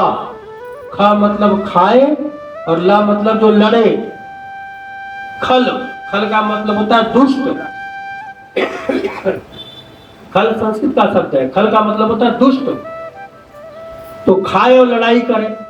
और उधर गोकर्ण महाराज जो थे वो शांत प्रिय रहते, अपने पिताजी को समझाते, कहाँ इन चक्करों में पड़े हो, शांत रहा करो, भगवान का भजन किया करो, मत ध्यान दो। उधर धुंधकारी जब और बड़ा हो गया तो जुआ खेलने लगा, वेश्याओं के पास जाने लगा। अब घर में जितना धन मिले सब चोरी करे, ले जाए, वेश्याओं को दे। यही उसका कर्म बन गया, चोरी करना, जुआ खेलना, वेश्यागमन करना। यह देखकर पिता को बड़ा क्रोध आया। 1-2 बार मारने का प्रयत्न किया तो बेटे ने आंख दिखाया, अच्छा मुझे मारोगे? यह देखकर पिता का मन रोने लगा, रुदन करने लगा। बहुत दुखी हुए, परेशान हुए। गोकर्ण आए, देखा दरवाजे के बाहर पिता बैठ करके रो रहे हैं। पास गए, उठाया, कुछ दूर जाकर के एक पेड़ के नीचे बैठे। पूछा क्यों रो रहे हो? पिता ने सारी आपकी बताई। बोले महात्मा ने मुझसे कहा था भगवान का भजन करो, मस्त रहो, 7 जन्म तक तुम्हारे भाग्य में पुत्र का सुख नहीं है। लेकिन मैंने जबरदस्ती उनसे पुत्र का सुख मांगा और पुत्र ऐसा निकृष्ट पैदा हुआ है जो दिन रात यातना देता है, तड़पाता है, अशुद्ध वचन बोलता है। पूरे जगत में इसने मुझे बदनाम कर रखा है। जिसके घर भी पूजा पाठ में जाता हूं, हर कोई यही कहता है तुम्हारा बेटा जुआरी है, तुम्हारा बेटा दंभी है, तुम्हारा बेटा वैश्या के गमन करता है। मन इतना दुखी और परेशान है कि अब इस घर में रहने का मन नहीं कर रहा, मन बहुत दुखी है। तब गोकर्ण ने अपने पिता को ज्ञान दिया। बोले पिता जी, मेरे कहने से अब आप घर का त्याग कर दो, घर छोड़ दो। जब घर में तुम्हारा मान सम्मान नहीं है तो घर में किस लिए रहना? और पुत्र के मोह में जो फंसे हुए हो, इससे बाहर निकलो। पिता ने कहा बेटा सही कह रहे हो। एक समय वो था पुत्र नहीं था तो रो रहा था, एक समय आज है पुत्र क्यों है इसलिए रो रहा हूं। गोकर्ण ने कहा कि पिताजी मेरे कहने से आप घर का त्याग करो, एकांत में जाकर के भगवान हरि का स्मरण करो और मेरे कहने से श्रीमद् भागवत के 10वें स्कंद का प्रतिदिन पाठ करो और केवल हरि के नाम का जाप करो, आपका कल्याण अवश्य होगा। गोकर्ण जी ने अपने पिता को बहुत सा ज्ञान की बातें समझाई और उसके बाद पश्चात अपने पिता को जंगल में भेज दिया। पिता जंगल में गए, नदी किनारे कुटिया बना के रहने लगे। नियम ले लिया, प्रतिदिन ओम नमो भगवते वासुदेवाय मंत्र का जाप करते, श्रीमद् भागवत के 10वें स्कंद का प्रतिदिन भगवान कृष्ण की लीला का संपूर्ण पाठ किया करते। उस समय आत्मदेव की अवस्था 60 वर्ष की थी जब वो जंगल में गए और नियम से श्रीमद् भागवत के 10वें स्कंद का पाठ करने लगे, भगवत मंत्र का जाप करने लगे। एक समय ऐसा आया कि स्वयं भगवान श्री कृष्ण ने आत्मदेव ब्राह्मण को दर्शन किया और सशरीर उनको अपने साथ वैकुंठ लेकर के चले गए। जैसे ही सीता जंगल में चले गए, अब तो धुंधकारी और उग्र हो गया, उत्पाती हो गया। अब तो अपनी मां को मारने लगा, कभी डंडे से मारता, कभी लकड़ी जो चूल्हे में जली होती उससे ला करके दाग देता, पैसा छीनता, धन जेवर जो छुपा छुपा के रखा था, एक एक करके जितना भी धन अन्न था सब छीन लिया अपनी मां से। रोज आकर के मारता, रोज धन छीनता, मदिरा पान करता। मां रोती, पछताती कि एक वो बेटा है जो फल से पैदा हुआ, वो इतना सात्विक है, मेरा बेटा ना होते हुए भी इससे ज्यादा मान सम्मान मेरा करता है, रोज मेरे पैर छूता है, आदर सत्कार करता है, और एक ही मेरी बहन का बेटा है, मेरी जी का जान जंजाल बना हुआ है। एक दिन रात में धुंधली जो थी वो दुखी और परेशान हुई, घर से बाहर निकली और घर के बाहर जो कुआं था उसी में कूद करके मृत्यु को प्राप्त हो गई। कि रोज रोज मरने से अच्छा है एक ही बार में अपने आप को समाप्त कर लो, और मृत्यु को प्राप्त हो गई। उधर से जाओ। बलवा के बिहारी लाल की। अब धुंधकारी को पता लगा कि मां तो कहीं चली गई, किसी को नहीं पता कुएं में गिर के मर गई। उसने देखा घर अकेला, घर खाली, अब तो घर का अकेला राजा। 5 वेश्याओं के पास जाता था, 5 को घर ले आया। बोले अब ये घर तुम्हारा है, यहीं रहो। अब 5 को एक साथ रखता था, सबके साथ आनंद भोग करता, रात में जाकर के चोरी करके धन लाता, उनको देता, उनके साथ रहता। एक बार उन 5 में से एक ने कहा कि हमेशा खाने पीने और पहनने की वस्तु लाते हो, कभी कोई सोने का हार और भी लाके दो। तो अब वो सोचे कि जाता तो हूँ, चोरी तो करके लाता हूँ, लेकिन सोने का हार इकट्ठा इतना कहां से लाऊं। तो उन 5 ने क्या कहा कि क्या तुम हमारे लिए इतना भी नहीं कर सकते। तो धुंधकारी को जोश आया, रात को राजा के महल में ही घुस गया। अब राजा के महल में घुसा, रानी के कक्ष में गया, रानी सो रही थी, उनके वहां से जो भी उनका हार था वो सारे हार उठा करके चुरा करके ले आया, ला करके अपनी 5 वेश्याओं को दे दिया। बोला ये लो तुम सारे पहनो, तुम्हारे मन में इच्छा थी ना, ये लो। अब उतना सारा सोना देख करके 5 जो वेश्याएं थी उनकी आंखें खुली की खुली रह गई, इतना सोना। पूछा कहां से लाए, तो बताया आज राजा के यहाँ चोरी करने गया था।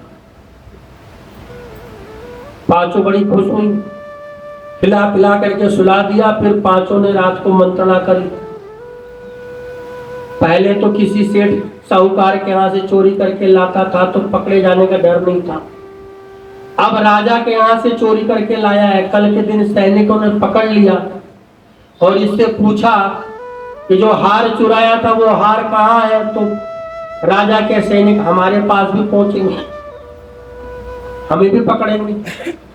बोले फिर क्या करें, बोले इसको मार देते हैं। रात को जब वो सोया था तो 5 वेश्याओं ने मिल करके चारपाई पे जिसपे सोया था, दोनों हाथ दोनों पैर उसके बांध दिए, और बांधने के बाद 4 ने एक 2 ने 2 हाथ पकड़ लिए, 2 ने 2 पैर पकड़ लिए, और एक वेश्या ने जाकर के रस्सी गले में डाली और खींचना प्रारंभ किया कि गला घोट करके मार दे। लेकिन पापी आदमी मरता भी जल्दी नहीं, खूब प्रयत्न कर लिया, मरा नहीं, उल्टा नींद खुल गई। देखने लगा छोड़ो छोड़ो, अब वो 5 और डर गई, अगर उठ गया तो मार देगा। तो जो गला घोट रही थी वो भागती हुई रसोई घर में गई, जला हुआ कोयला था, जो लकड़ी जली हुई थी वो उठा करके लोहे के पात्र में उठा के लाई और जलता हुआ कोयला ला करके उसके मुंह में ठूस दिया, और ऊपर से तवे से उस जलते हुए कोयले को मुंह में डाल करके ऊपर से दबा दिया। अब मुंह से सांस निकलना की आवाज भी बंद हो गई, मुंह में जलता हुआ कोयला डाल दिया, और जैसे जलता हुआ कोयला डाला थोड़ी देर में नमो नारायण हो गया, मृत्यु को प्राप्त हो गया, मर गया। अब उन 5 ने सोचा अब क्या करें, बोले बाहर ले जाएंगे तो पकड़े जाएंगे, इसी का घर है, यहीं गड्ढा खोदो, यहीं गाड़ दो, और जितना है आपस में बांटो और निकल लो यहां से। उन्होंने उसको मारा, मार करके उसके ही घर के आंगन में गड्ढा खोदा, और गड्ढा खोद के वहीं उसको दबाया। पहले के समय में कच्चा फर्श हुआ करता था, ऊपर से गोबर से लीप लाप के बराबर कर दिया, और अगले दिन जब सुबह हुई तो जितना धन इकट्ठा किया था, जितना पहले का था, उन 5 ने आपस में बांट लिया, बंटवारा कर लिया, और सब अपने अपने घर चले गए। बुलवा के बिहारी लाल की जय। धुंधकारी जी का भी नमो नारायण हो गया। उधर गोकर्ण जी जब घर में ये क्लेश मच रहा था, पिताजी ने जब घर छोड़ दिया था, तभी एक दिन गोकर्ण ने धुंधकारी से कहा भैया मेरा मन कर रहा है कि मैं तीर्थ यात्रा करने चले जाऊं। तो धुंधकारी ने सोचा ये भी जाए, घर खाली होगा, जाए, अच्छी बात है। बोले हाँ भैया जाओ, तीर्थ यात्रा करो आप। तो गोकर्ण जी तीर्थ यात्रा करने के लिए गए। तीर्थ यात्रा करके वापस लौटे तो पता लगा कि पिताजी की पहले डेथ हो गई, फिर माता जी की मृत्यु हो गई, और धुंधकारी भी मारा गया। तो गया जी गए गोकर्ण, और गया जी में जाकर के अपने पिता का, माता का, भाई का, सबका पिंडदान, श्राद्ध, कर्म सारे कुछ किया। और सब कुछ करके पिंडदान आदि दे करके, श्राद्ध आदि करके फिर अपने घर वापिस आए। और आकर के जैसी रात को सोए तो जैसी रात अभी हुई नहीं तब तक क्या देखते हैं कि एक बकरा दिखाई दे रहा है। बकरे को भगाने लगे तो बकरा भैंसे में बदल गया। ये देख के और आश्चर्य, थोड़ी देर में कुछ और बन गया। यह देख करके गोकर्ण को बड़ा आश्चर्य हुआ। गोकर्ण ने पूछा, भैया कौन हो तुम, सामने आओ। तो एक पेड़ पर हवा सी आई, उस पर प्रेत के रूप में गोकर्ण आकर के बैठ गया, वो धुंधकारी आकर के बैठ गया। तो गोकर्ण ने पूछा, तुम यहाँ इस प्रेत के रूप में कैसे? बोल तो धुंधकारी ने कहा, जो मैंने कर्म किए उसी कर्म का फल है कि मैं प्रेत बना हुआ हूं, पिशाच योनि में हूं। गोकर्ण ने कहा, ऐसा नहीं हो सकता। मुझे जब सूचना मिली कि माता पिता के साथ साथ तुम्हारी भी मृत्यु हो गई है तो मैं गया जी में जाकर के तुम्हारा श्राद्ध करके आया हूं, पिंडदान करके आया हूं, तर्पण करके आया हूं। तो तुम्हें तो मुक्ति मिल जानी चाहिए, तुम प्रेत बन के क्यों घूम रहे हो? तो धुंधकारी ने कहा कि चाहे तुम 100 बार गया जी हो आओ तब भी प्रेत शरीर से मुक्ति नहीं मिलेगी। ये सुनकर के गोकर्ण जी को बड़ा आश्चर्य हुआ। ऐसा क्यों? बोले, भैया मुझे मुक्त करो। पानी पीने की इच्छा होती है, आगे जल का सरोवर होता है, पानी का पात्र रखा होता है, लेकिन मैं उसको पी नहीं सकता क्योंकि प्रेत योनि में हूं। भूख लग रही होती है, सामने भोजन रखा होता है, भोज्य पदार्थ रखा हुआ है, लेकिन उसको खा नहीं सकता क्योंकि प्रेत योनि में हूं। सबसे निकृष्ट योनि मानी जाती है प्रेत योनि। ये जितने एक्सीडेंटल डेथ होती है और ऐसा होने के बाद यदि उस शरीर का अग्नि संस्कार न किया जाए तो वो सब प्रेत योनि में ही जाकर के भटकते हैं। और ऐसी योनि में गया हुआ व्यक्ति को भूख भी लगती है, प्यास भी लगती है, और जितना मर्जी जल और भोजन दे दो उनको प्राप्त नहीं होता क्योंकि वो प्रेत बने होते हैं। प्रेत से जब तक पितर नहीं बनेंगे तब तक उनको आपके द्वारा दिया हुआ जल प्राप्त होगा ही नहीं, ये नियम है। तो गोकर्ण जी चिंता में पड़ गए। मेरा भाई है, मैंने इसके लिए सारे सदकर्म किए, मुझे पता था कि ये दुष्ट प्रवृत्ति का है, क्या करूं? मन चिंतामय हो गया। ध्यान किया भगवान का, सूर्यदेव भगवान उपस्थित हुए तो सूर्यदेव भगवान ने कहा, श्रीमद् भागवत की कथा सुनाओ। श्रीमद् भागवत की कथा सुनने से इसको मुक्ति मिल जाएगी। अब गोकर्ण के मन में यह प्रश्न था कि जब मैं गया जाकर के पिंडदान करके आया तो पिंड इसको प्राप्त क्यों नहीं हुआ, जबकि गया जी में जाकर के पिंडदान करने से तो मुक्ति हो जाती है, ऐसा शास्त्र का वचन है। तो क्या शास्त्र झूठे हैं? शास्त्र झूठे नहीं है। हकीकत क्या थी? गोकर्ण जो था वो गाय से पैदा हुआ था। तो गोकर्ण ने जाकर के जो आत्मदेव का और अपनी माता धुंधली का जो पिंडदान किया वो उस गोत्र नाम से किया जो गोत्र आत्मदेव और धुंधली का था, और उसी गोत्र के नाम का उच्चारण धुंधकारी के लिए किया गया, जबकि धुंधकारी उनके गोत्र का नहीं था।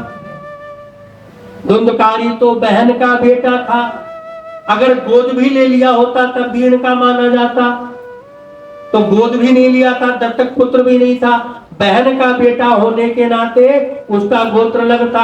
जितना कुछ दिया गया सब निष्फल हो गया, उसको मिला ही नहीं। जब ये बात सूर्यदेव से गोकर्ण को पता लगी तब गोकर्ण ने अपने भाई के लिए यह श्रीमद् भागवत ज्ञान यज्ञ की रचना करनी और उचित समय आने पर श्रीमद् भागवत की कथा अपने भाई को सुनाने का निश्चय किया। अब सब लोगों के बैठने की व्यवस्था हुई। जब सुना भागवत हो रही, सब लोग बैठ आ गए सुनने के लिए, सबके बैठने की व्यवस्था की गई। अब गोकर्ण ने सोचा कि सब लोग तो बैठ गए, मेरा भाई कहाँ रहेगा, वो तो प्रेत है, टिकेगा ही नहीं एक जगह। तभी देखा 7 पोलों का एक बांस था, उसको ला करके बीच में गाड़ दिया गया और गोकर्ण ने कहा कि हे धुंधकारी, तुम आकर के इस बांस में निवास करो। तो 7 पोल के बांस में धुंधकारी आकर के वास किया और गोकर्ण ने अपने भाई को श्रीमद् भागवत की कथा सुनानी प्रारंभ करी। जैसे ही पहले दिन की कथा पूर्ण हुई, जो 7 गांठ वाला बांस था उसका एक गांठ जो थी वो फट गई। दूसरे दिन की कथा पूरी होने पर दूसरी गांठ, तीसरे दिन पर तीसरी गांठ, जैसे ही 7वां दिन पूर्ण हुआ 7 गांठें फट गई और उसी समय धुंधकारी को लेने के लिए दिव्य विमान आया। धुंधकारी सशरीर एक देवत्व शरीर को प्राप्त किया। श्रीमद् भागवत की कथा के प्रभाव से उसका जो प्रेत शरीर था वो समाप्त हो गया, एक देवत्व शरीर उसको प्राप्त हुआ और भगवान के पार्षद एक दिव्य विमान लेकर के उसको लेने के लिए आए। जिसने अपने जीवन में कभी कोई शुभ कर्म नहीं किया, सदकर्म नहीं किया, मरने के बाद उसके प्रेत शरीर को श्रीमद् भागवत की कथा सुनाई गई, उसको लेने के लिए विमान आ गया। जब उसको लेने के लिए विमान आया, धुंधकारी उस पे जाने लगा तो गोकर्ण ने हाथ जोड़ करके भगवान के पार्षदों से पूछा, आप लोग ये भेदभाव क्यों करते हो? बोले भेदभाव कैसा? बोले कथा तो खाली धुंधकारी ने थोड़ी सुनी है, यहाँ जितने लोग बैठे हैं सबने कथा को सुना है, तो इनको भी तो कथा का पुण्य मिलना चाहिए, इनके लिए विमान क्यों नहीं आया? पार्षदों ने कहा, महाराज कथा में बैठने से कोई कथा श्रोता नहीं बन जाता।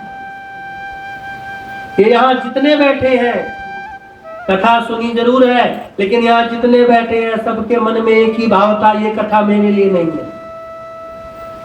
ये कथा धुंधकारी के मुक्ति के लिए है। इन्होंने पहले दिन से लेकर के 7वें दिन तक अपने मन में यही रखा, ये कथा हमारी है ही नहीं, हमारे लिए है ही नहीं, ये कथा तो धुंधकारी के लिए है। धुंधकारी ने जितना नहीं सुना उतना इन लोगों ने उसका साथ दिया, इसलिए धुंधकारी के लिए विमान आया, विमान लेकर के चला गया। बोले अब वो जितने थे बोले, महाराज अब क्या, हमने सच में अपने मन से अपने लिए नहीं सुनी, हम तो ये सोचते थे कि आप धुंधकारी का कल्याण कर रहे हो, भगवत चर्चा इसलिए सुनने आ जाते थे।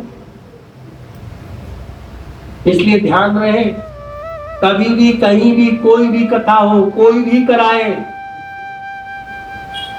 अपना मान के सुनो, ये मेरी कथा है, मेरे लिए कथा है, ये भाव मन में होना चाहिए। ये देखो कथा से ही निकल के आ रहा, अलग से नहीं। भागवत के महात्म्य में इसका वर्णन है। फिर दोबारा गोकर्ण जी ने दोबारा उन सबको भागवत की कथा सुनाई और सबने जब दोबारा सुनी तो अपना मान करके सबने कथा सुनी। तो कथा पूर्ण होने पर फिर सबके लिए दिव्य विमान आया और सब उसमें बैठ करके मुक्ति धाम को प्राप्त हुए। तो सनत कुमार जी कहते हैं कि हे नारद जी, जब धुंधकारी जैसा पापी निकृष्ट व्यक्ति श्रीमद् भागवत की कथा सुनने से मुक्ति को प्राप्त कर सकता है, भगवत धाम को जा सकता है, तो साधारण जीव, साधारण मनुष्य यदि भगवान की कथा सुने तो उसको मुक्ति क्यों नहीं मिलेगी? क्योंकि भागवत सभी का कल्याण करने वाली है। ये अमृत रसायन है जो भी कोई इसको भावपूर्वक सुनता है भगवान उसकी कामनाओं को अवश्य पूर्ण करते हैं। अगले अध्याय में कथा के कुछ नियम बताए, कथा कब सुननी चाहिए, स्थिति और परिस्थिति जब आपके अनुकूल हो उस समय कथा का आयोजन करना चाहिए। शुभ मुहूर्त आदि निकाल करके कथा का श्रवण करें। कथा में एक भाव ये भी है कि निमंत्रण दे करके बुलाना चाहिए। अगर कोई परिवार कथा सुन रहा है तो अपने जितने भी जानने वाले हैं सबको निमंत्रण दे के बुलाए। देखो उसके दो फायदे। पहला, आपके कहने से जो भागवत की कथा सुनने आया वो कथा सुन के जाएगा, उसका तो कल्याण होगा ही होगा, लेकिन आपके कहने से जो कथा सुनने आया है उसके सुनने का छठा भाग आपको प्राप्त हो जाएगा। ये नियम है, और ये नियम खाली भागवत में नहीं है, सब जगह है। कार्तिक में जो लोग स्नान करते हैं आखिरी अध्याय में यही बताया गया है। आपके द्वारा यदि कोई व्यक्ति पुण्य कर्म कर रहा है आपके बताने से, आपके कहने से, तो जो पुण्य कर्म उसने किया है उसका छठा भाग आपको मिलेगा। जैसे कहीं कथा हो रही है, आप असमर्थ है, आप नहीं जा सकते, कोई भी मजबूरी है आपकी, आप नहीं जा सकते, आपने 10 लोगों को उस कथा में भेज दिया, तो 10 लोग जो कथा आपके कहने से जो लोग कथा सुन के आए हैं वो कथा सुन के जो आए हैं जो पुण्य उनको मिलेगा उसका छठा भाग आपको प्राप्त होगा। लेकिन ध्यान रहे, जैसे सदकर्म करने में छठा भाग मिलता है ऐसे पाप कर्म में भी मिलेगा। यदि आपने किसी की निंदा चुगली करी और उसने आपकी बात को जाकर के आगे हुबहू आगे वैसी बताया, फिर उसने जाकर के आगे बताया, तो जितने गुना आपकी निंदा चुगली बढ़ी उतने गुना पाप कर्म भी आपके खाते में जुड़ते जाएंगे। ये भी ध्यान रखना। यदि हम सत्कर्म कर रहे हैं, भगवान का नाम ले रहे हैं, तो हमें पुण्य की प्राप्ति होगी। यदि हमने असत कर्म किया है, गलत काम किया है, निंदा चुगली करी है, तो उसका फल कौन भोगेगा? वो भी तो हम ही भोगेंगे ना, वो भी हमें ही प्राप्त होगा। इसलिए हमेशा सत्कर्म के प्रति अग्रसर रहना चाहिए, मन से, वचन से, वाणी से। दोष इन्हीं के हैं जो 5 वेश्याएं थी। भागवत के एक प्रकांड विद्वान हुए हैं डोंगरे जी महाराज। वो कहते हैं धुंधकारी कौन है? बोले हम सब धुंधकारी हैं। अब आप पूछोगे हम धुंधकारी कैसे हैं? हम लोग सब असमंजस में ही रहते हैं, धुएं में ही रहते हैं, ये करें न करें, इनको मनाया उनको नहीं मनाया, उनको मना लो, आज ने उनको पकड़ा उनको पकड़ लिया। और जैसे उसने 5 वेश्याएं पाल रखी थी वैसे ही हमारा भी मन 5 जगह भटकता है। काम, क्रोध, मोह, लोभ, ईर्ष्या, इसमें फंसे हुए हम भी। ये भी 5 वही है, अलग से नहीं है कोई। हमारा मन भी काम में, क्रोध में, इनमें जो लिप्त है ये वही है, ईर्ष्या, द्वेष। और ध्यान रहे, काम और क्रोध से फिर भी भगवान क्षमा कर देते हैं, ईर्ष्या से कभी क्षमा नहीं करते। किसी से हम जो द्वेष करते हैं ना, ईर्ष्या करते हैं, आप जितना मर्जी पूजा पाठ कर लो और मन में ईर्ष्या द्वेष पाल रखा है तो उस पूजा का कोई फायदा नहीं है, कोई फर्क नहीं पड़ने वाला। देखो काम समाप्त नहीं होगा जब तक हमारा जीवन है, हमारे शरीर में काम का वास रहेगा। काम नहीं खत्म कर सकते आप सोचो काम क्रोध नष्ट हो जाए, कभी नहीं होगा। काम और क्रोध आपके शरीर से तभी जाएंगे जब आपके शरीर से प्राण निकलेगा। ध्यान रखना, बहुत कड़वी बात बोल रहा हूं। आपके शरीर से काम और क्रोध कभी खत्म नहीं होगा। ये तभी जाएंगे जब सांस निकलेगी। काम क्या है? कामनाएं। आप बताओ गृहस्थी में रह रहे हैं, किसकी कामनाएं नहीं होती? किसी को पुत्र की, किसी को पौत्र की, किसी को धन की, और किसी की नहीं तो ठाकुर जी की तो रहती है।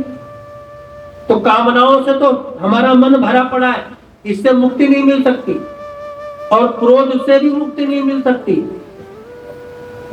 क्रोध भी रहता है। अगर विश्वास ना हो तो अपने घर में किसी बड़े बुजुर्ग को छेड़ के देखो, उनको गुस्सा आता कि नहीं आता? कभी एक दिन छेड़ के देखना, गुस्सा आता कि नहीं आता? बताओ, उनको बुढ़ापे तक गुस्सा आ रहा है, तो हमें अगर इस उम्र में आ रहा है तो कौन सी बहुत बड़ी बात? क्रोध रहेगा, क्रोध कभी समाप्त नहीं होगा, लेकिन करना क्या है? काम और क्रोध पर विजय पानी है, उनको दबाना है। किसके जरिए? कोई और दूसरा साधन नहीं है, एक ही साधन है, भगवान का नाम बस। कामनाओं हमेशा रहेंगी, कभी खत्म नहीं होंगी। क्रोध हमेशा रहेगा, कभी खत्म नहीं होगा। इनको सिर्फ हम रोक सकते हैं केवल भगवान के नाम से, भगवान के नाम से। निरंतर यदि हम भगवान के नाम का जाप करते हैं, तप करते हैं, ध्यान करते हैं, तो ये हमारे अंदर होते हुए भी इनका प्रभाव हमारे शरीर पर नहीं आ पाता। जैसे मैं बार बार कहता हूं, तुलना करना हो तो अपने और संत में करके देख लो। ऐसा नहीं कि ऋषि लोग क्रोधित नहीं होते थे। सबसे डेंजरस ऋषि थे दुर्वासा ऋषि, बात बात पे गुस्सा होकर के श्राप दे देते थे। तो क्या कोई साधारण संत थोड़ी थे, बहुत बड़े संत थे दुर्वासा ऋषि, जिनकी हम कथा कर रहे हैं। नारद जी को गुस्सा नहीं आया था, क्रोध में आकर के तो भगवान को श्राप दे दिया था। हम आप तो साधारण जीव है, उन्होंने भगवान को नहीं छोड़ा। नारद जी ने क्रोध में आकर के भगवान को श्राप दे दिया, तभी तो भगवान को अवतार लेना पड़ा। तो अगर ये आप सोचो कि काम और क्रोध समाप्त हो जाएगा, कभी नहीं होगा। शरीर से काम और क्रोध तभी जाएंगे जब ये शरीर जाएगा। लेकिन मेरे कहने का मतलब ये भी नहीं कि कल से दिखाओ कि हम तो बहुत क्रोधी है।